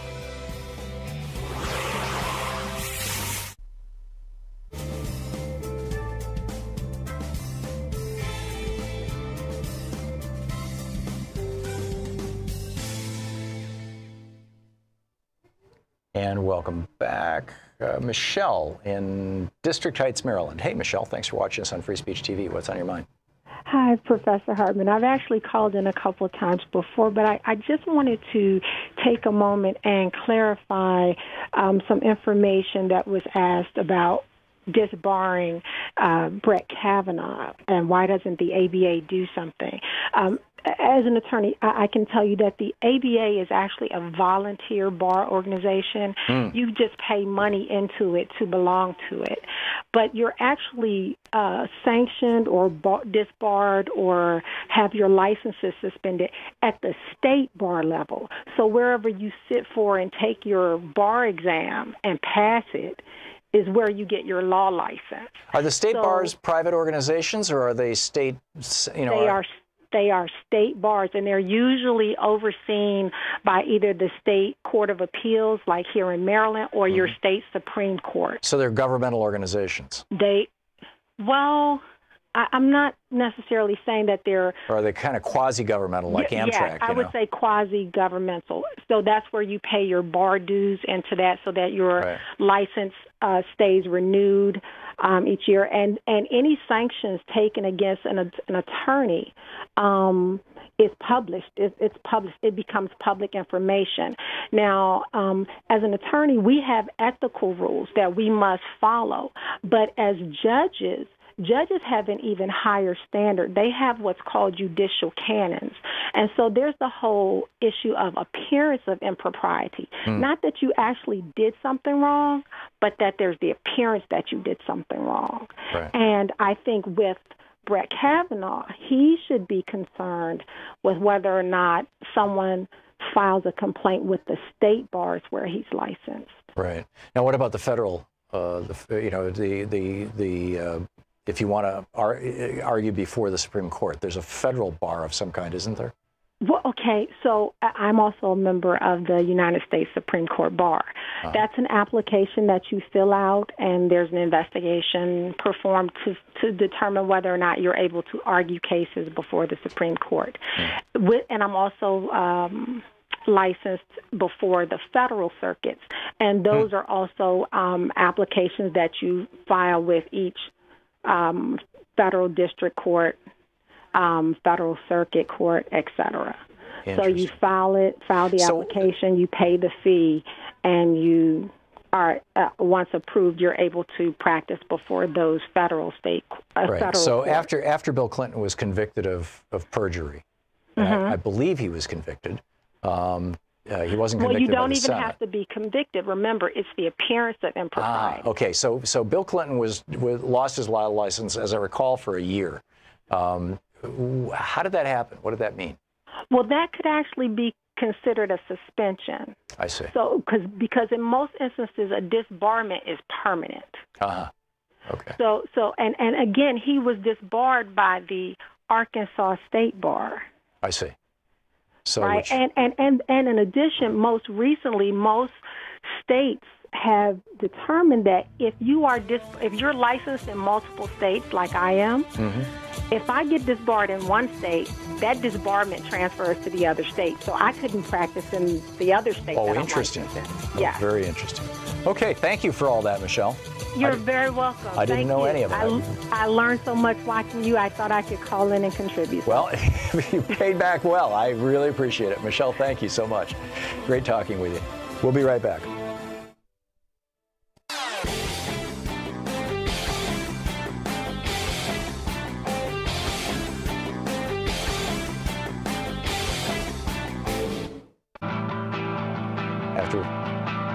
Welcome back. Thom Hartmann here with you, and Tony in Detroit. Hey, Tony, what's up? No Tony. Okay, let's try Norma in Montgomery, Alabama. Hey, Norma, what's on your mind today? Hi, Dr. Tom. Of course, Kavanaugh is on my mind. I also had questions about the American Bar Association. Why aren't they screaming bloody murder? Because he was nominated by this private organization, the Federalist Society, which has a chapter in each state, which people can go look at. But also, it seems to me like when they vote tomorrow, which is what they're talking about on the mainstream media stuff, McConnell says they will vote tomorrow and confirm. I think they are doing this because there now are people talking about a woman raped in a hall at a convention center, a woman raped on a boat, a woman raped in the back of a car, and there supposedly are about a dozen female federal employees who've been told to shut up and sit down before they start talking about what Kavanaugh has done to them. And they don't back when he was, does any of this tie back to when he was clerking for Alex Kaczynski, the judge who lost his judge position for being a little gropey and rapey and bizarre? I don't know, but also as sitting on the district court, once someone starts a lifetime of a particular habit, it never stops. And rape is essentially a violent act. It's not so much as a sexual act as it is a violent act of power. And if this is his modus operandi, then maybe this is an ingrained habit, and it has followed him since he was a young teenager. And also, does the Supreme Court, does anybody know, have the right to reject a nominee, or are they just stuck with what they get? I don't know the answer to that question. But to the best of my knowledge, it has never, ever happened. So it may well be that there's a precedent there that has not been established. And my understanding is that Gorsuch also attended this Georgetown High School. Yeah, he did. But nobody said he was like Kavanaugh. He was not bragging about barfing and FFFing and all this other stuff. No, but he's also like you said, Catholic. Yeah, and although actually Sean corrected me. She said he was raised Catholic, but he's now attending the Presbyterian Church, Episcopal Church, the Catholic Light Church, the Church of England. So. Yeah, and the Episcopal Church, in my opinion, has become the Federalist Society. Yeah, and that's Pence's church. Yeah. Yeah, oh, amazing. Okay. Norma, thank you. I didn't realize that either. This is the stuff you learn doing this show. Ron in Columbus, Ohio. Hey, Ron, what's on your mind? Hey, thanks, Tom. I listen to your program and the other sources that I can get a hold of, but I'd like to have a Hey, Ron, let me put you on hold for a second here. Bob Ney is holding to come on. We're past the break, aren't we? I took the break early. Oh, so we're back. Okay. So Bob Ney with Talk Media News is on the line with us. Hey, Bob. I don't want to bump anybody from Columbus, Ohio. Well, he's still on hold. I'll pick him up in the next hour. There you go. Okay. Yeah, Bob, I should say, our news report brought to you by goatsfortheoldgoat.com and, and loving what you do, Ellen Ratner's new book, and you're the author of Sideswiped. So, Bob, what's the latest? What's going on? Well, of course, as you know, they are going to have the procedural vote. Then that probably means that the vote will be occurring on Saturday. Unless something pops up and they have trouble, then McConnell could keep him over Saturday or Sunday. A big deal's been made about the rules for viewing, and things are going to most likely leak out anonymously, of course, as we know.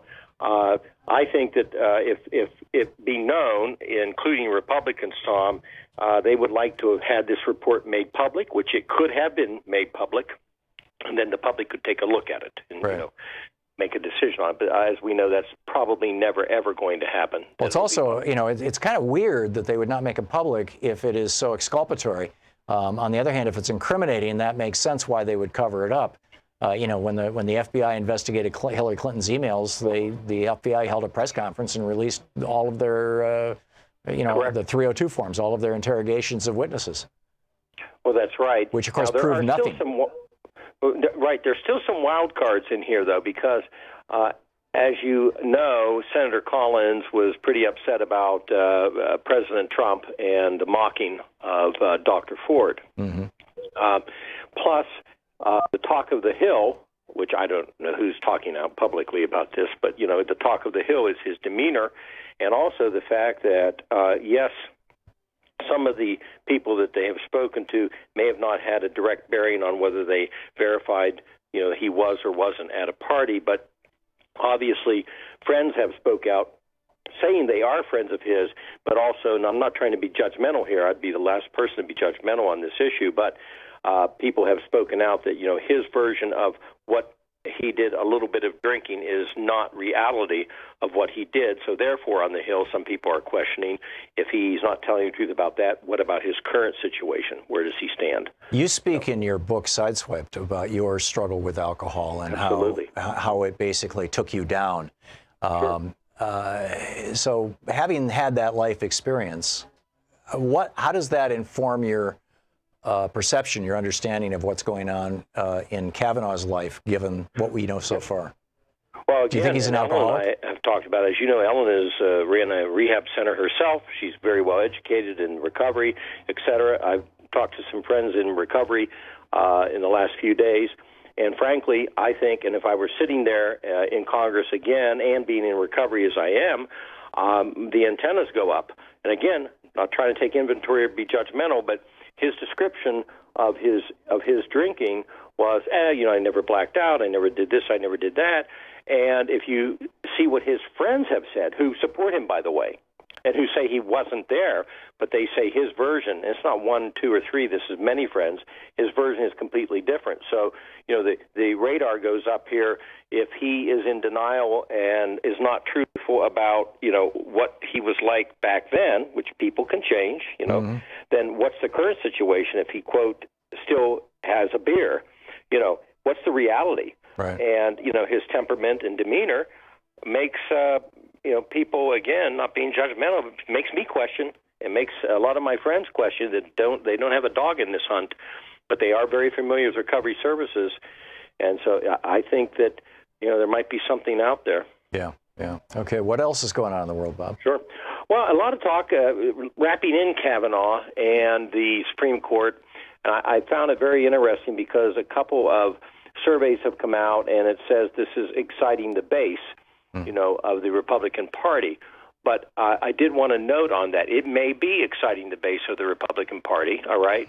And it might be like comparable to dropping a political grenade in the middle of everything. Don't you think this is largely the result of the millions and millions of dollars that the right-wing Koch-funded Judicial Crisis Network is spending on advertisements all over the country, particularly on cable news, saying, all the witnesses say he wasn't there. He's being smeared. A good man is being destroyed, et cetera? Well, sure. It is, and and what's ironic, as you know, they wanted Amy Barrett anyway. They didn't want him, but he's now in the middle of this. But I want to point out something about that. There might be an excitement of the base, although the base may not be 80 or 90% excited, but there might be an excitement of the base. But there is still a factor that has to. This is the caution. I would say if I was advising them, which I'm not. This doesn't mean that the GOP's problem are solved at all. They have a major problem with independent voters. Mm-hmm. So if the Democratic base turns out to vote, which is what has to happen, and even with the excitement of the Republican base over this specific issue, because they weren't very excited before this, as you know, right. Because of the lack of action by the Republicans after 2 years. But the independent voters are still in a fundamental shift away from the Republicans. So they are up for grabs in the midterms, and I think that, these polls and things that are out there, although this week was a good week for the Democrat side, Tom, because the Democratic side, some seats from the Cook report, which is pretty reliable, are shifting towards the Democratic side on some seats. Although, these polls, I suspect, Bob, I mean, the Koch brothers are dropping $300 million that we know of in this election. And most of it is probably going to come in October. And I'm expecting to see some real radical swings. We've already seen them in North Dakota with Heidi Heitkamp. We've seen them with Claire McCaskill in Missouri. Both of them were at one point way ahead. Now they're underwater as a result of these, millions and millions of dollars being sent by right-wing billionaires. Yeah, out-of-state money. And so there has to be a voter turnout. Voter turnout is going to be critical. On the progressive side, but I mean, there's an enormous amount of money being put into voter turnout on the conservative side. Absolutely. I'm not certain that we're going to see a blue wave. I think that we really need to get people to vote. I think it's 50-50 right now. Yeah, I agree. Bob Ney, author of Sideswiped, Talk Media News. Thank you, Bob. Thank you. Great talking with you. We'll be back. We're going to talk about the internet. We're going to talk about the Trump administration's new war on gay people, and we're going to try some wine. You're listening to Thom Hartmann.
We're reading today from the American Revolution of 1800 by Dan Sisson. He wrote the book 40 years ago.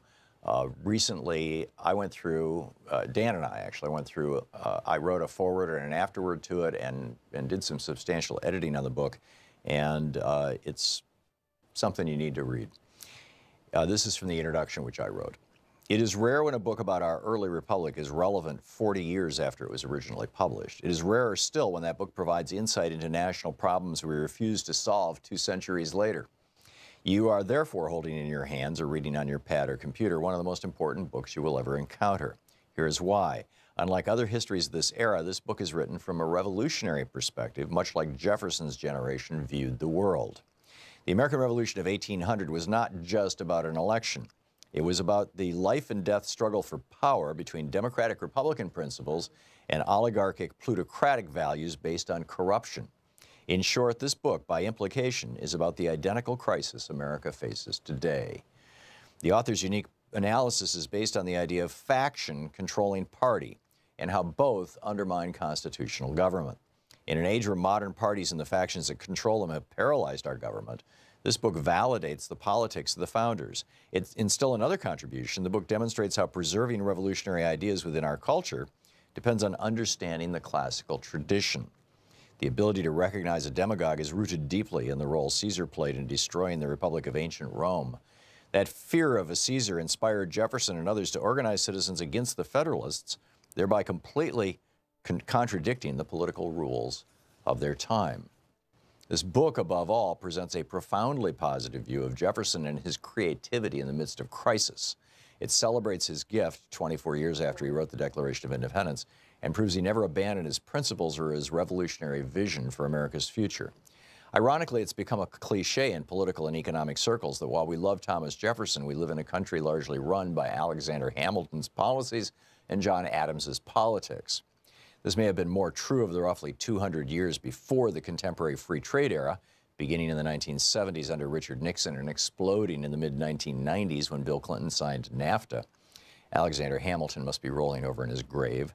Nevertheless, we have become a mercantilist nation dominated by banks and big industries as Hamilton envisioned.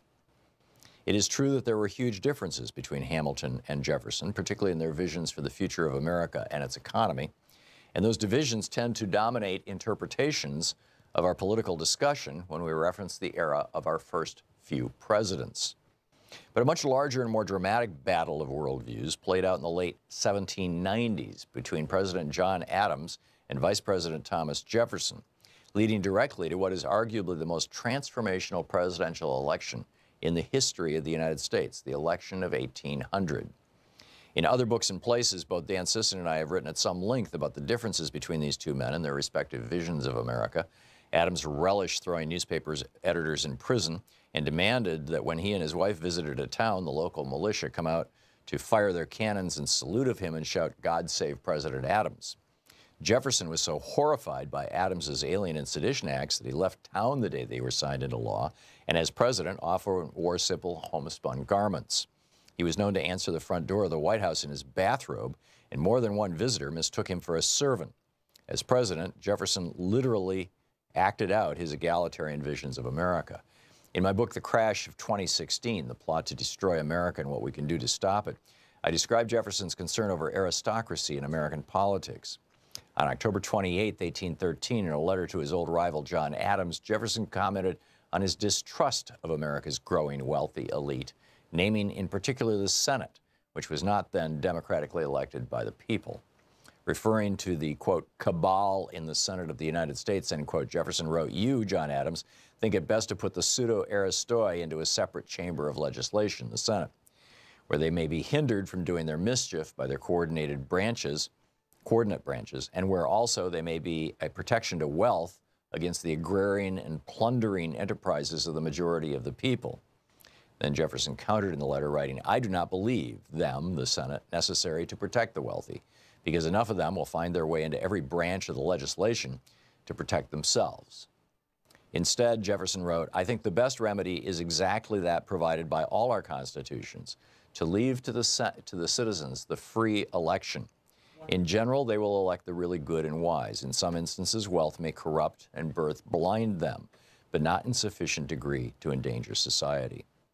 And in a final warning about the largely Federalist cabal in the Senate, these would be the conservatives of their time, Jefferson wrote, quote, "The artificial aristocracy is a mischievous ingredient in government, and provision should be made to prevent its ascendancy. I think that to give them power in order to prevent them from doing mischief is arming them for it, and increasing instead of remedying the evil." In a 1786 letter to George Washington, Jefferson gave his most explicit warning about this threat of a military allied with the plutocracy within, and advocated for unwavering vigilance against it. Quote, "Though the day may be at some distance, beyond the reach of our lives perhaps, yet it will certainly come, when a single fiber left of this institution will produce an hereditary aristocracy which will change the form of our governments from the best to the worst in the world."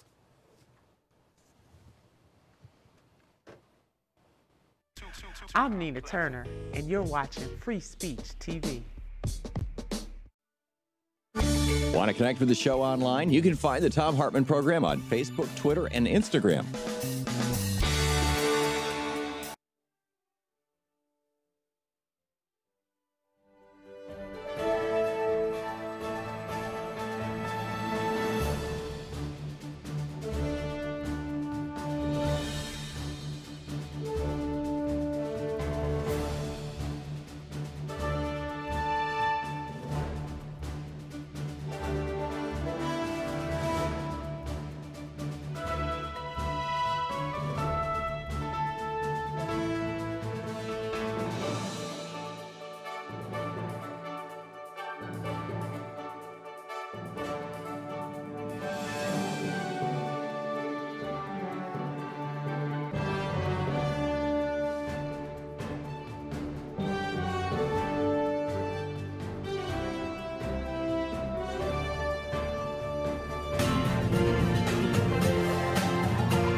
This is the Thom Hartmann Program.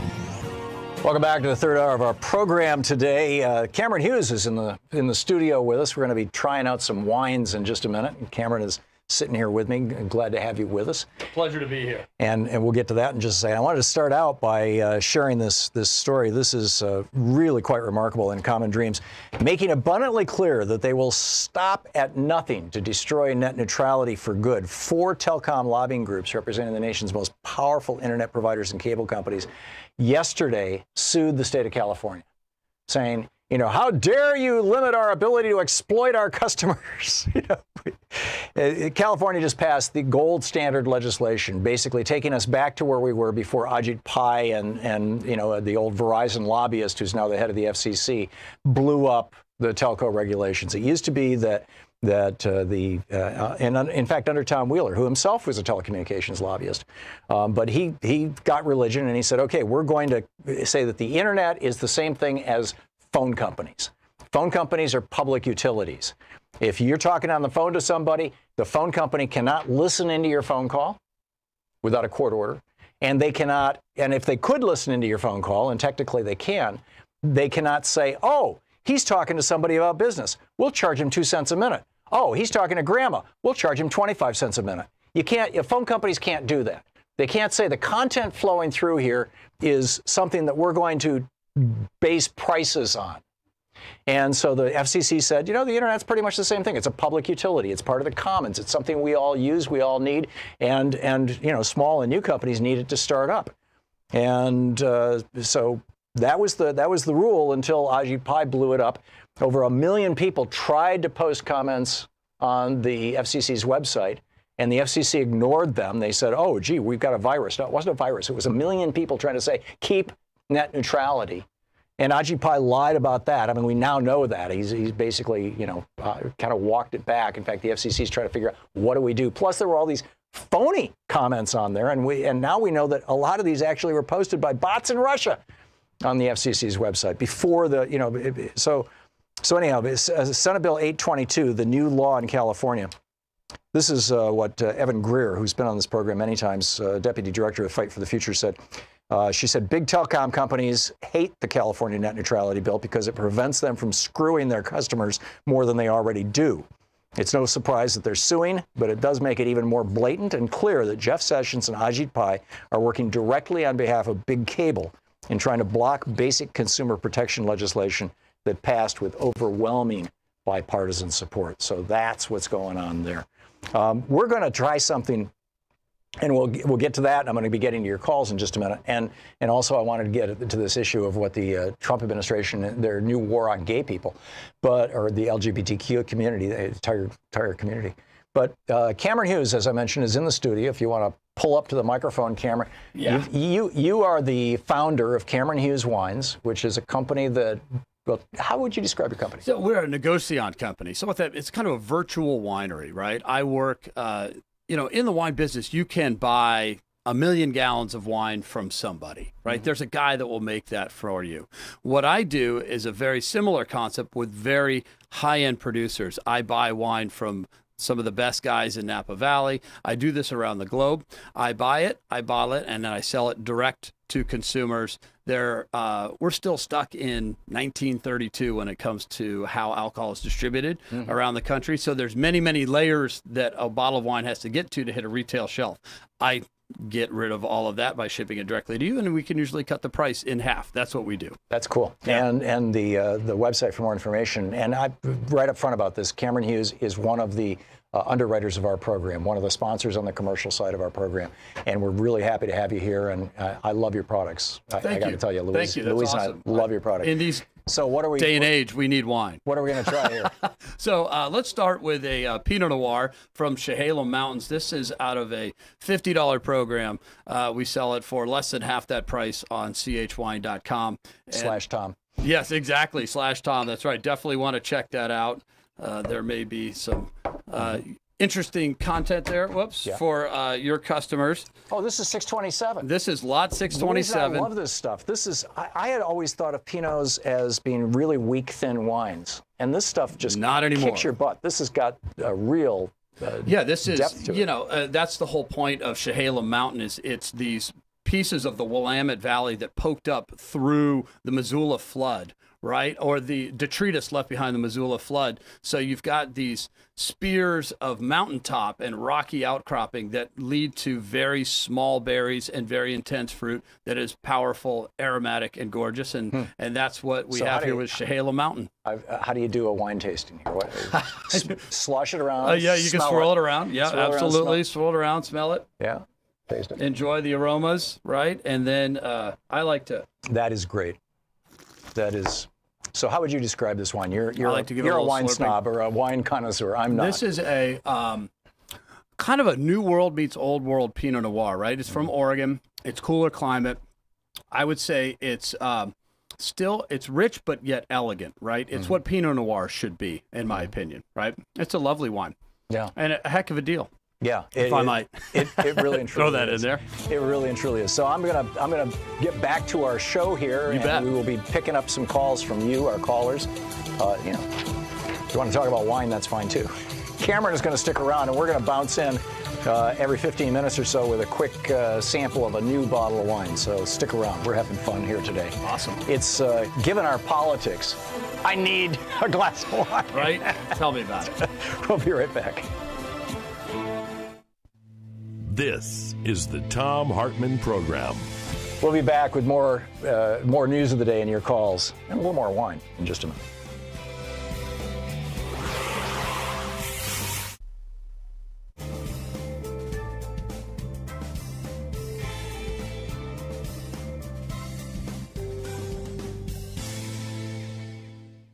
And welcome back. Kim in Burlington, Vermont, watching us on Free Speech TV. Hey, Kim, what's on your mind today?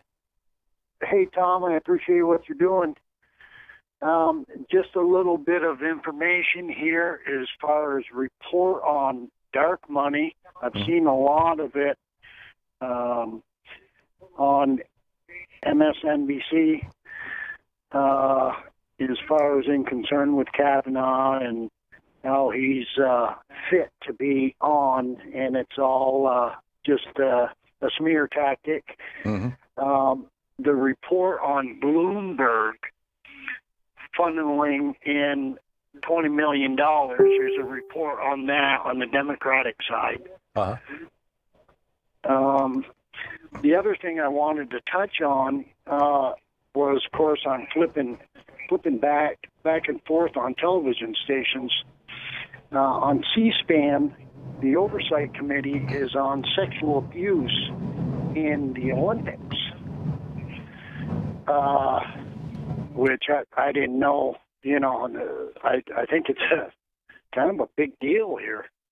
Yeah. And I watched your... As it relates to Kavanaugh or just, broadly? Well, broadly. Yeah. How it's... I don't think a lot of people So wait a second, this is the House Oversight Committee? Yeah. The House Oversight Committee is supposed to have oversight over... Oh, no, wait a minute. I was thinking of the House Ethics Committee. I got it. Okay. Kim, fascinating stuff. Thanks for the heads up. I want to get a few more callers in here who are, a variety of topics. Pierre in Harstel, Colorado. Hey, Pierre. Thanks for watching Free Speech. What's up? Hi, Tom. I just wanted to make a comment for the poor gentleman, Jim, that finds that us provocative women out here are just encouraging so much. So if I may, Pierre, real quickly, for people who just tuned in, Jim in the last hour called in and said these women have to stop wearing provocative clothing and showing so much of their skin. He was freaked out about that. Well, anyway, one of the things that really bugged me was it reminded me of a book I read by James Cavell called Whirlwind, and it was about Iran in the 70s, blah, blah, blah. And they went into a lot about the Muslim religion and why the women were covered up. And it dawned on me, oh, my God, these poor men had no self-control. So obviously that's why Muslim women had to be covered up. And now I hear a guy in our own country say stuff like that. After we have to watch all these commercials for Victoria's Secrets and all the stuff that's out there for advertising for girls, Well, I think that's what he's objecting to. Yeah, well, I hope that's fine, but it's bizarre. I just don't understand. I guess Yeah. Go ahead. I'm sorry. No. Go for it. Yeah, I just don't understand why,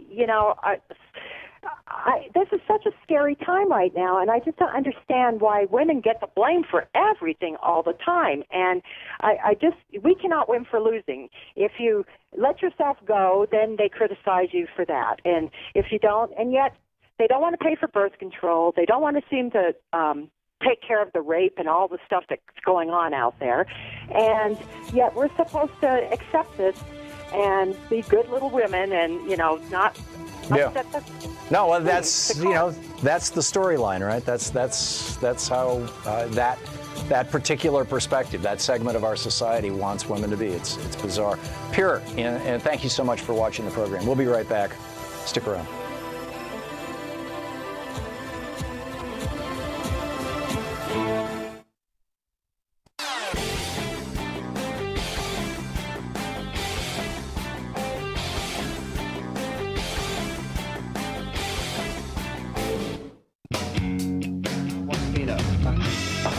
Welcome back. Thom Hartmann here with you. And so Hyla, am I saying that right? In Encino, California? Hey, you're on the air. What's on your mind? Yes, you got it. Actually, in confirmation of your last caller, I grew up in 70s in Iran, and street harassment was very prevalent. And as women, that we wanted to be free as girls. I was a young girl at that time.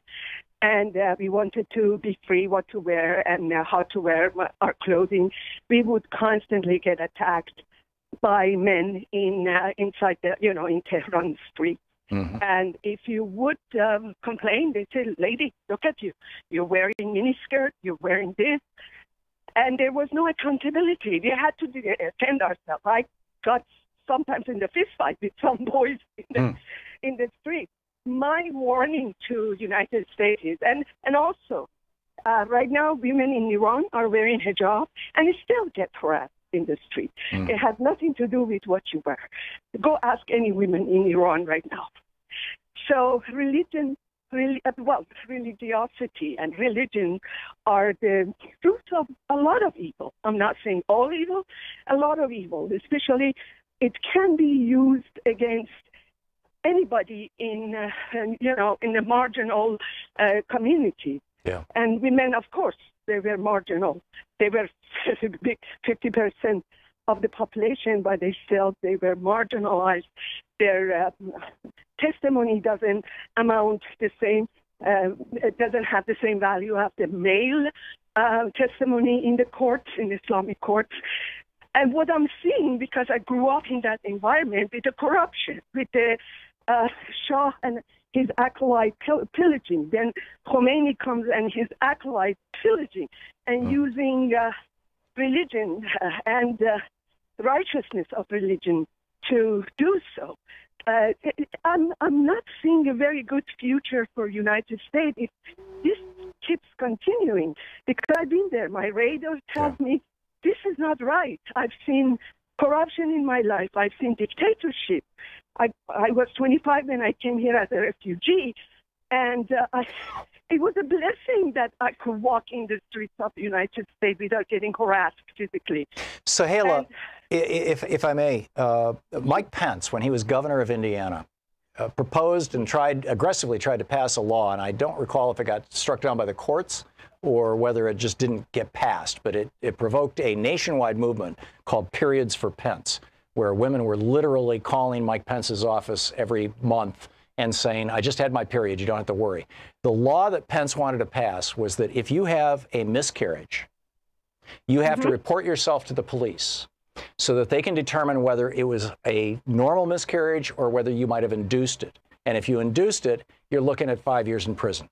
And we have now, I did this story 2 days ago, in El Salvador, there are literally hundreds of women in prison because they in 1993, they made abortion illegal.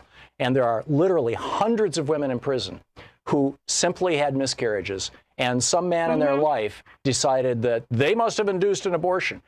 Virtually none of them. They've got one or two who actually went to an abortionist. Most of these were women in mourning because they had lost what, they were looking forward to a pregnancy. And, so when you hear about like this law that Mike Pence tried to pass, and he's still defending it, by the way, and the moral majority, Jerry Falwell, he's gung-ho for this. They want to do this nationally. Billy Graham Jr. is in on this, is promoting this now. Pat Robertson's talking about it regularly on his TV show, The 700 Club. When you hear about those kind of laws, having had that experience of growing up in Iran as the Islamic Revolution was happening, do you see any correspondence, or is my hair on fire? Am I just being hysterical? Well, let me tell you, I never heard any case. I've been here for almost 40 years. I never heard any case of some women get a prison sentence for miscarriage. But I know for sure for abortion, the doctors. We had a neighbor who was a doctor who did the abortion underground for a lady, and she got sick, and he had to leave the country immediately and overnight. That was in Iran. His life, it was in Iran at the beginning of the Islamic Revolution. Right. So actually, I wasn't there. My mom, who was there, and their neighbor said that. Yeah. But what I'm saying that if that gentleman who's worried about prostitution, I'll tell you what, prostitution in Iran is rampant because of these laws, because of bad economy. Women go prostitute for going to college to get their degree.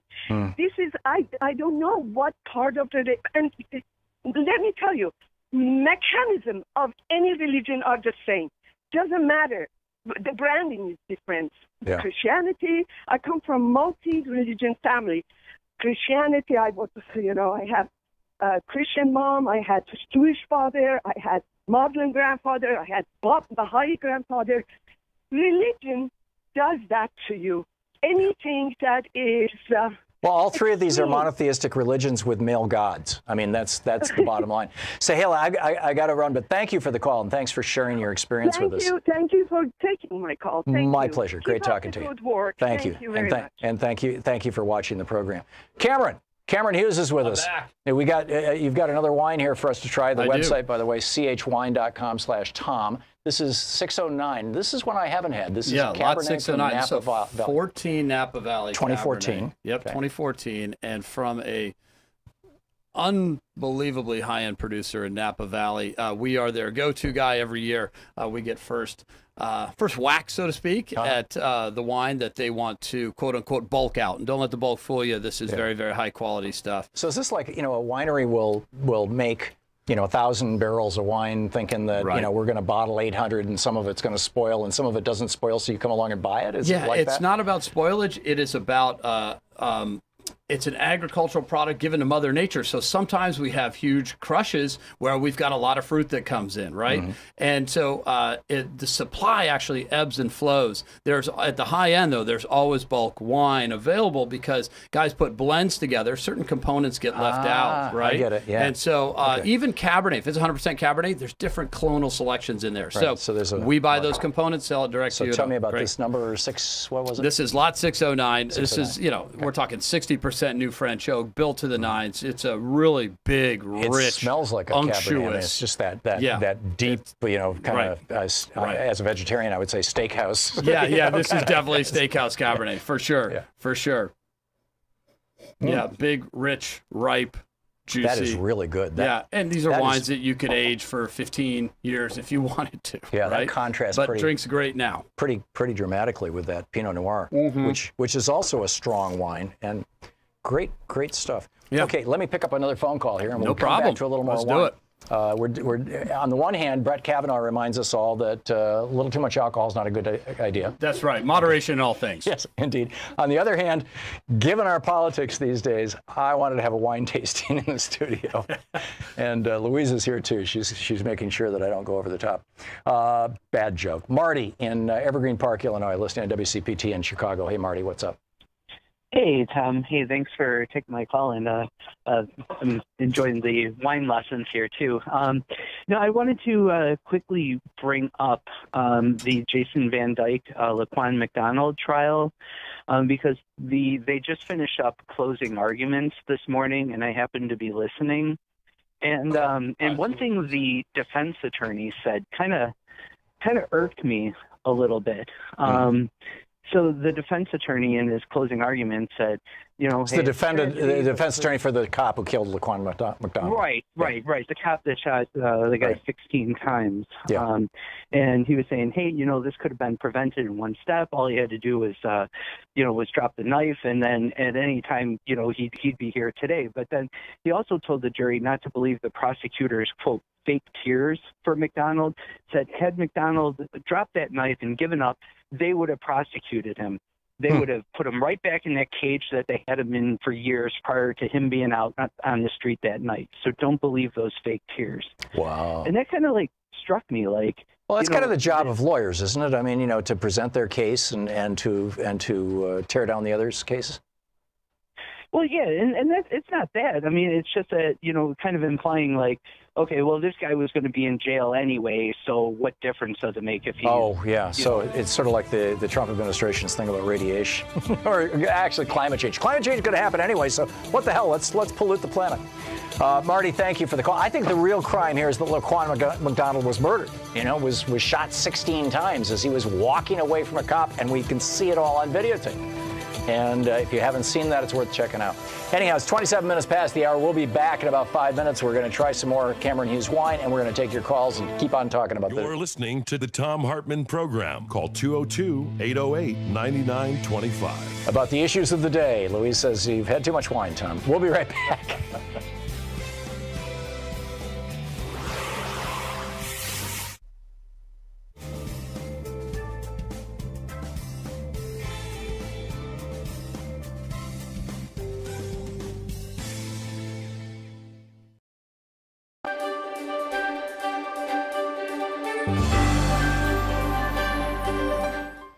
Today we're reading The Shadow President, The Truth About Mike Pence by Michael D'Antonio.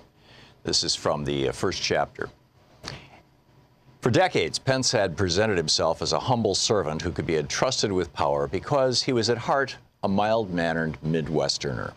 Friends and foes alike said his major character trait was extreme niceness. When given the opportunity, Pence described himself as a true Hoosier, son of Indiana, who was a Christian, a conservative, and a Republican in that order. This is how he had introduced himself to the country at the Republican National Convention 6 months earlier. The list contrasted with the usual pledge politicians make to put country first. This is what President Obama did after the 2016 election when he said, "We are not Democrats first, we are not Republicans first, we are Americans first." The vice president's self-declared identity revealed both his priorities and the source of his power.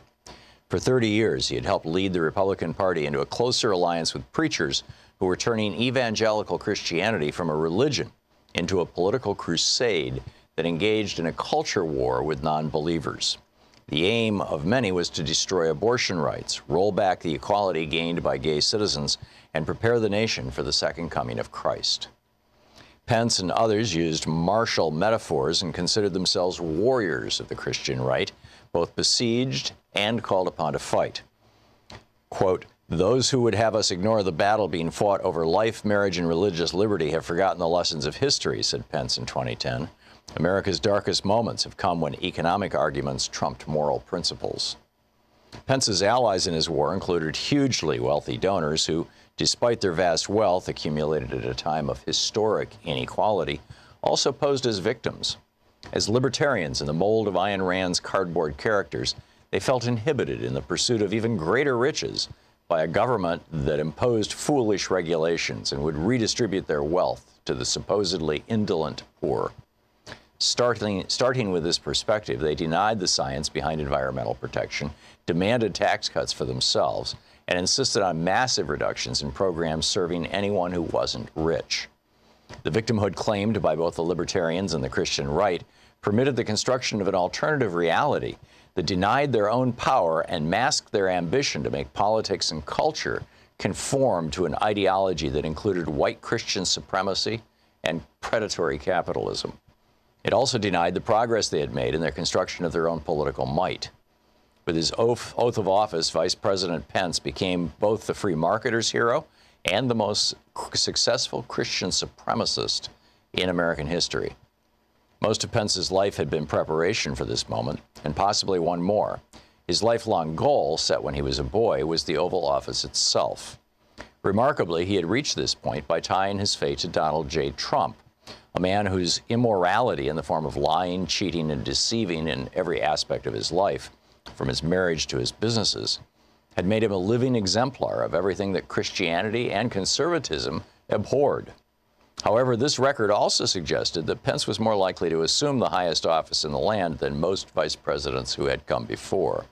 To put it bluntly, Trump was vulnerable to impeachment. If this occurred, Pence would see the hand of God at work in his elevation to the presidency. In the meantime, he would wait and watch.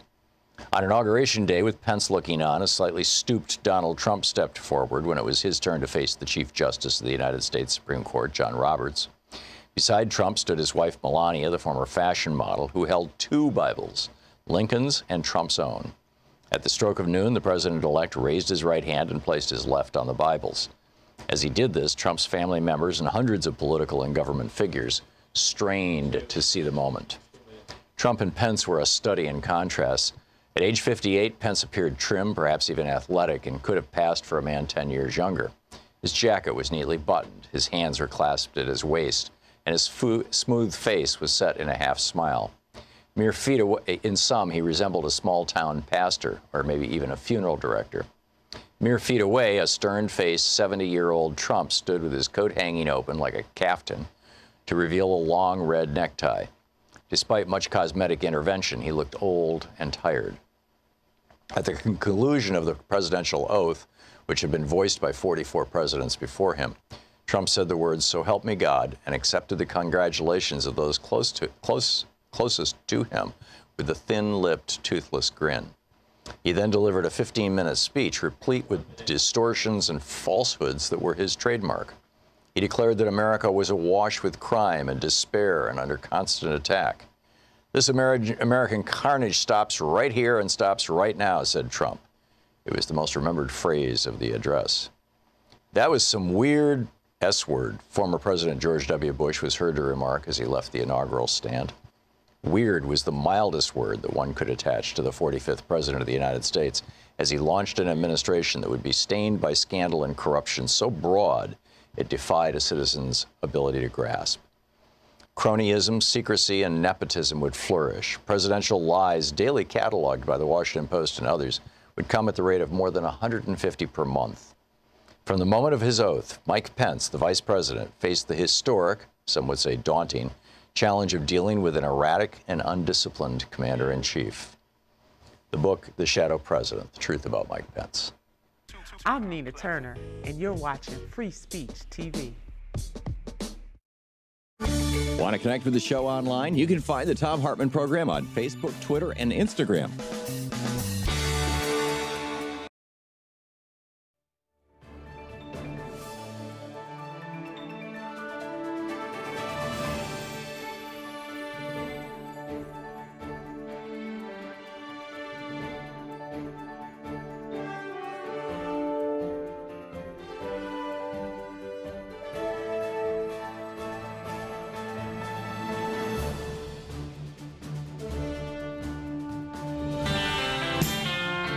Welcome back. Thom Hartmann here with you. I mentioned that I wanted to talk about the Trump administration's response to the LGBTQ community. The State Department, this from NPR, National Public Radio, by Colin Dwyer. The State Department is implementing a policy denying visas to diplomats' same-sex partners if they're not legally married. They've reversed course on this. The Obama administration and frankly, the Bush administration allowed diplomats overseas who said, okay, this is my partner. We're not married. We can't get married, and that's how it used to be. You know, before the Oberfeld, I can never pronounce it, Oberfeld decision of the Supreme Court. But the State Department is now saying, no, we're not going to do that unless you guys are actually married. Meanwhile, the rights page, there was a page on the White House website whitehouse.gov, that was about the rights, your rights as a gay person or as an LGBTQ person in the United States. And in some states you have specific rights, in other states you don't. Under federal laws you have some rights, in other areas you don't. And it laid it all out. That site has been removed. Donald Trump had said he was opposed to gay marriage. Mike Pence is not just opposed to gay marriage, he's opposed to gay people existing, and has taken very, very strong positions on this throughout his life.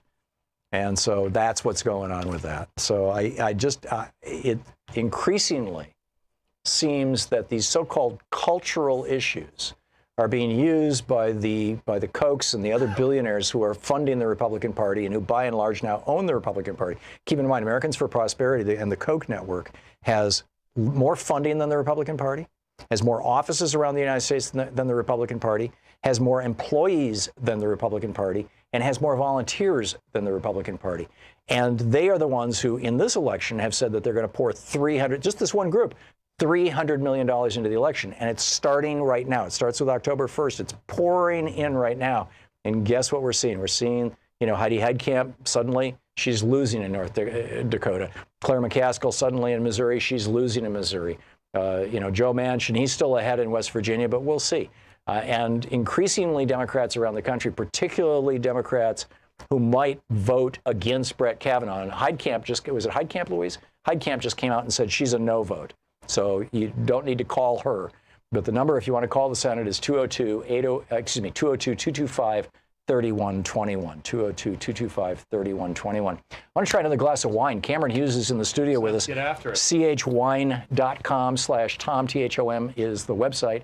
And Cameron, this is a white. Let's try a white. Yeah, so I've poured some for you already. I've taken the liberty. There you go. This is a 2016 Arroyo Seco Chardonnay. Now, this is a different kind of deal. This is a wine that's actually made for us by a big grower that also happens to have a wine brand that has a very successful style that I love. I went to them and said, hey, guys, let's tag on to your production, make you more efficient. And so this is about 70% new American oak barrel fermented Chardonnay from Arroyo Seco on the Central Coast. And it's that big, rich, buttery style that we all love. They sell this for $22, $24 a bottle. You can find it below $20 on discount, but we're selling it every day for $14. That's great. On the website. So this is the Chardonnay. Yeah, and it's just one of the myriad ways that we do business at Cameron Hughes Wine. It's all about sourcing at any one given time. We've got, for instance, an Albarino from Riches Baixas in Spain. We've got Petit Verdot from Yakima Valley. We've got a Chehalem Mountain Rosé. There's 40 or 50 different wines. We will have 10 different Napa Cabernets that we will launch this fall, all of which are exceptional values. That's what we do. That Chardonnay is exceptional. Awesome? And that Petit Verdot, I remember I got an email from you a few weeks ago about this. These little tiny berries that produce this really, really inky wine. Right. And I bought 3 bottles online. I was there like, you go. whoa, I gotta try love this. You gotta love it. It's great stuff. This Chardonnay is spectacular. Yeah, Cameron, thank you. I'm going to get back to taking your phone calls now, as I'm getting increasingly well lubricated here. Mary Jane in Arlington, Texas. Hey, Mary Jane, you wanted to talk about Mr. Kavanaugh. Oh, yes. I want to know, is there any way that we can just drop this business and go with the fact that, he went with the waterboarding and all this, and then he went with the... he advised Bush that it was okay, apparently. I mean, we don't know because they won't release the paperwork. We knew that. I'm in Texas, and we were pretty close to it down here. Yeah. But anyway, and also not only that, it was the fact that he was with Ken Starr, and Ken Starr expected to be a judge. Mm-hmm. Well, he now is at Stanford and has been rooted out of Baylor because of his terrible. Yeah, he blew it on a sexual scandal, no pun intended. And But it's true. Yeah, no, I know. I had him on this show 3 weeks ago. We talked to Ken Starr, and I pointed that out. He kind of just slid right by and said, I don't want to talk about that. Yeah, but Mary Jane, what's your point of your question? The point of my question is this. It's going to be, he's going to be appointed, and we don't. It's sure looking that way.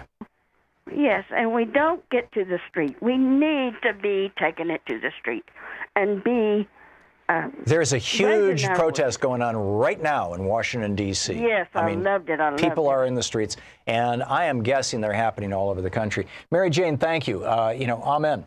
Let's see here. Vicente in Grand Rapids, Michigan. Hey, Vicente, what's on your mind today? Oh, hey, thanks for taking my call, Tom. Just wanted to point out the GOP hypocrisy. Not like it matters because they're pretty shameless about how hypocritical they are. But do you remember about 4 or 5 months ago, every single day they yelled at the top of their lungs about how the FBI is a deep state conspiracy against Trump.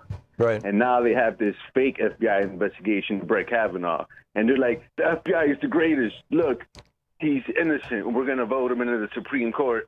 Yeah, it is pretty hypocritical to be attacking the FBI for 2 years and then suddenly, oh, yeah, the FBI is the gold standard.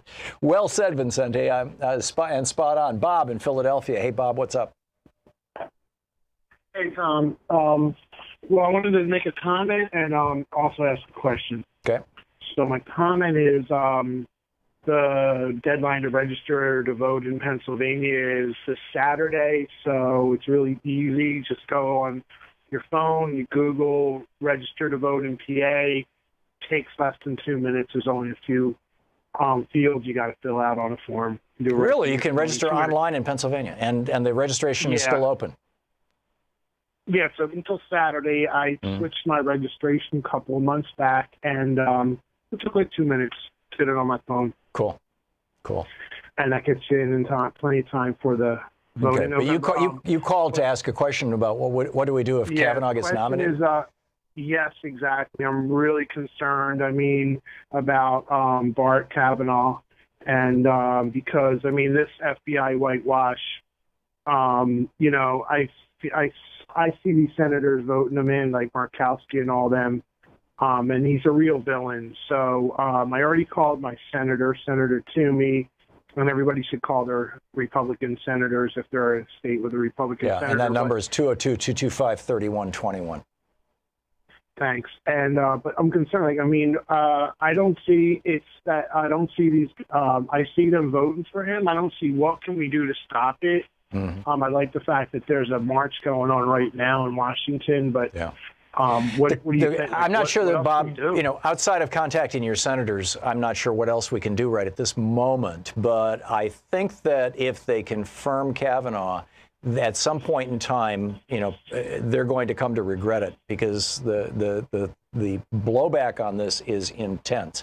And if the Democrats take the House, and increasingly it's looking like they're going to, and particularly if they take the Senate, although that's probably not going to happen, Brett Kavanaugh might end up being the subject of congressional investigations, and that would not be a good thing. On the other hand, when the Republicans got Clarence Thomas in under similar circumstances, there was not even a hint. It was, it's a done deal. We're not going to have, and throughout the Clinton administration, it's not a big deal. So we'll see what happens, but I think that there's going to be a blowback. Listening to Thom Hartmann. Visit ThomHartmann.com for audio and video archives. We'll be back with your calls, and in another 5 minutes from now, we're going to check out another bottle of wine here. Oh, boy. We're having a great day on the Thom Hartmann Program with Cameron Hughes. We'll be right back.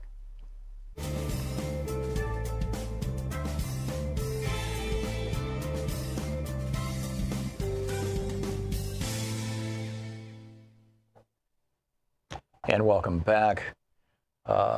Janice in Columbus, Ohio. Hey, Janice, what's on your mind today? Hey, hello. Hey. Hello. Hello, you're on the air. How are you, sir? I am well. How are you today, and what's on your mind? I feel very special talking to you today. I listen to you all the time. I saw you on the Bill Maher show not too long ago, and I hate the fact that everybody was talking more than you. Well, thank you, Janice. Because you're very good at what you do, and I appreciate you standing up for all of us. Thank you. But listen, what I don't understand is they were talking about the abortions and women going to jail, and I don't understand the target that's always been on women. Even in the world of crime, if there's something that you do that's wrong, or you rob a bank, they go after everyone. The driver of the car, if there's material that someone has stolen. They get the person who sold it, and then they get the person who received it. But when it comes down to prostitution or whatever, they only get the female. Yeah. Which is just beyond reasonable, because they're there with someone, and if it's a crime for you to sell, it should be a crime for you to purchase. Yep. And I don't get that, but I just wanted to tell you that I just thank you for all the work that you put in, for being steadfast, for bringing us the truth, and for just keeping us informed. Well, thank you, Janice. This is not a Trump cabinet meeting, so it's not necessary to go on. But I do appreciate it. Yeah, your kind words are appreciated. And yeah, this war on women is a really fascinating thing because. There are a number of different theories to explain it. An old friend of mine who is a professor of psychiatry at Harvard, he and I used to do speeches together on ADHD.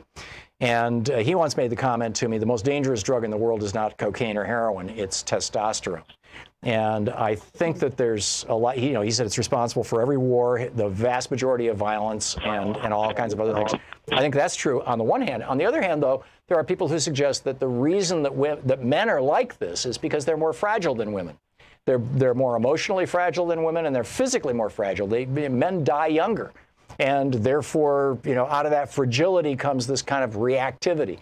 And I don't know what the true story is. I don't know why men are like this, but it seems like it's here, Your thoughts? Well, thank you so much, sir. I agree. Okay. I concur. Thanks a lot, Janice. Good talking with you.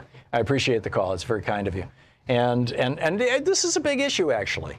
Why is it? And I'm going to go off on a little rant here because we just have 30 seconds, so we're going to hit the break. It's not enough time to pick up a caller.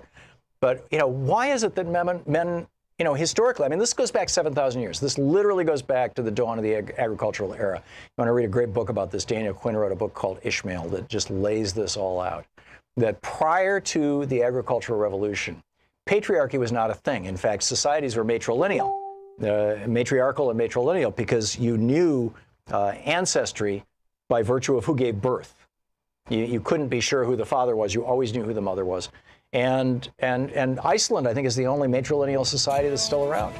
And, which is why the last names are always Dottir, D-O-T-T-I-R, rather than son like in Norway, So, why is this? Why this eruption of male gods and male dominance and all this stuff that came along with agriculture that you don't see among indigenous and aboriginal societies who are still living as hunter-gatherers? It's a fascinating sociological question, anthropological question. I don't have any answer to.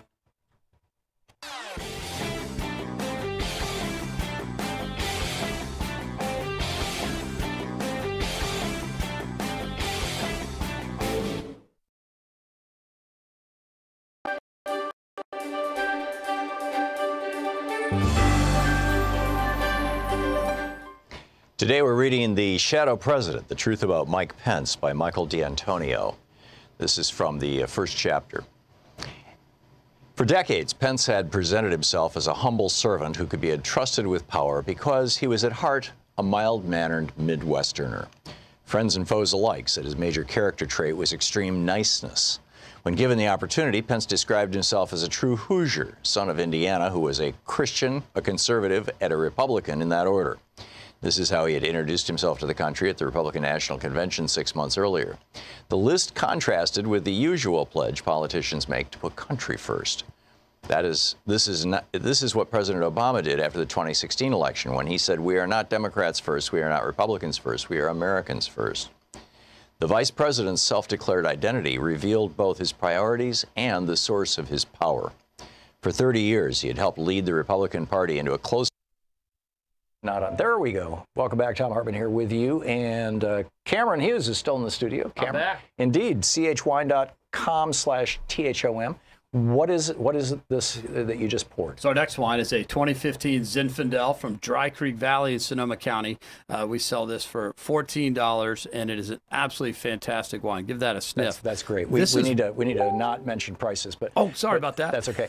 But I have to confess, when I was growing up as a kid, by kid I mean a teenager into my 20s, I drank a lot of Zinfandel because it was the cheap crap wine in Lansing, Michigan. Sure. And I always thought of Zinfandel as, this was like the the cheapest wine in the 7-Eleven, right? Yeah, right. And when so you were a sophisticated teenager, though. I got to tell you. Well, I can tell you. I've owned a few cases of Mad Dog, and I've owned a few cases of Chateau Lafite in my life, but this is.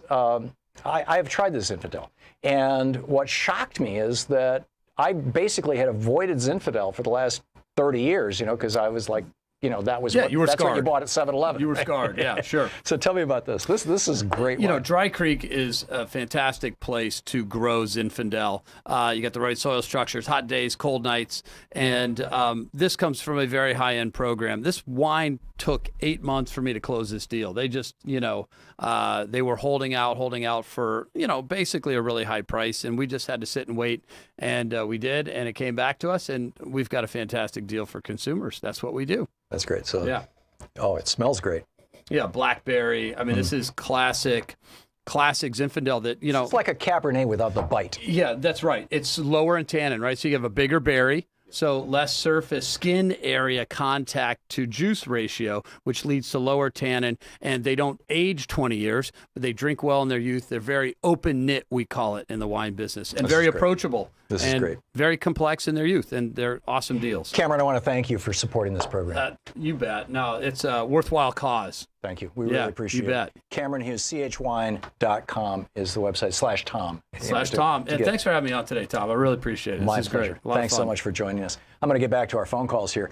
Ron in Columbus, Ohio. Ron, thanks. I see you've been waiting for an hour to get on. What's up? Thank you. Oh, thanks for taking my call. You do an incredible job of providing a commentary on what's going on, but there's an implication of that. Go for it. I believe a lot of your other listeners would have to share this with me. My head's about ready to explode. I absolutely refuse to be helpless, but to maintain my sanity and to act as a patriot, I've got to move past being outraged and come down to practical action. Now, you've mentioned a couple times today the big influx of Koch money in October. Right. They're trying to buy the country. Well, they largely own the Republican Party, including at the state level. Now they've got all, every single state has one of these Koch-funded organizations that supports state legislators and gets them elected. Right, ALEC. Well, it's not just ALEC. It's called the State Network or something. Which brings me to a direct, the direct response was, how do we fight back against that money? And that brings me to a direct question: is how much money should I contribute out of my modest financial resources? And that was always, I could never figure that out. How do you balance? How do you measure fighting World War II? Well, they have more money. They have had more money since basically the late 80s. When this thing really kicked into gear. Reagan brought these folks into the political world. The thing that set it up for them was the 1976 Supreme Court decision, Buckley versus Vallejo, which for the first time in the history of the United States, up until that point, money in politics had been regulated. In fact, in 1907, Teddy Roosevelt got the Tilden Act passed that said that corporations cannot give money to federal candidates. It's illegal. This is what what's his name, Tom DeLay down in Texas got nailed for, and with this Buckley decision in '76, they blew that out of the water. They repealed basically that decision or that law, that federal law, and then Citizens United blew it even farther open. I'm sorry. Go ahead. I got it. I have a direct response here. It's something you do now. Yeah. Well, my point is they're always going to have more money. What they don't have is people in the streets and people at the voting booth. One big thing, we got it done. But let's stick with the money for a minute. The attack on Medicare and Social Security allows me to make a direct calculation. What would it cost to support my parents without Social Security? What would it cost for my own retirement with big chunks being taken out of it? Already they're going after the administration budget for Social Security.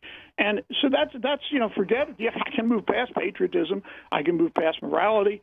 I figure it's just like the Koch brothers now. I'm in the same position. It's worth my while to invest 0.5% to 1% of my net worth. Mm-hmm. And my wife and I sat down with a napkin and figured that out, and that's how much money we intend to contributing to the Democratic, either Democratic candidates directly, ones that are real progressives, to our revolution, or even to the Democratic Party if I get that desperate. Yeah. If your question is where does that money most effective? It's most effective being given to individual candidates to their campaigns. Although your limit on that, I think, is $2,700. Well, that's true, but if I go to Our Revolution, I don't. Right, you can support political action committees, and Our Revolution has been very effective. This is the remnants of the Bernie campaign, and they are supporting progressive candidates all over the country, and they're doing a great job. There's other great organizations that are issue specific, like MoveToAmend.org, Progressive Democrats of America, PDAmerica.org, that are doing great work. That are worthy of support. It's there's an embarrassment of riches in terms of great organizations. The Progressive Change Committee, the PCCC.org. The point is, the bottom line in all this stuff is, if you're sitting like I am here, just basically screaming. I mean, again, your commentary is fantastic, but my head's exploding, and I don't drink enough wine to. I'm getting there today. So if you really want to fight back, and we call our congressman all the time, and I tell you, the point where they get very, very quiet, trust me, was when I brought this up. And I said, okay, here's how I'm measuring my contributions from now on. So, listen, thank you very much. Yeah, 1/2 of 1% of your net worth you're giving to preserve Social Security and Medicare. That's extraordinary, Ron. Ron, thanks a lot for the call, and thanks for listening to the program. Thank you so much for being with us today. And thanks to Cameron Hughes for being here. My pleasure. Awesome to be here. Great to have you with us. chwine.com/Tom. And thank you for joining us today. We'll be back tomorrow. It'll be Anything Goes Friday. There's a lot on the schedule and the calendar, though. We're watching the vote in the Senate and watching the Democrats. Once again, the phone number for the Senate, 202-225-3121. And don't forget, democracy is not a spectator sport. It requires all of us. That includes you. Get out there, get active, tag, you're it. We'll see you tomorrow. You've been listening to Thom Hartmann. For audio and video archives, visit thomhartmann.com.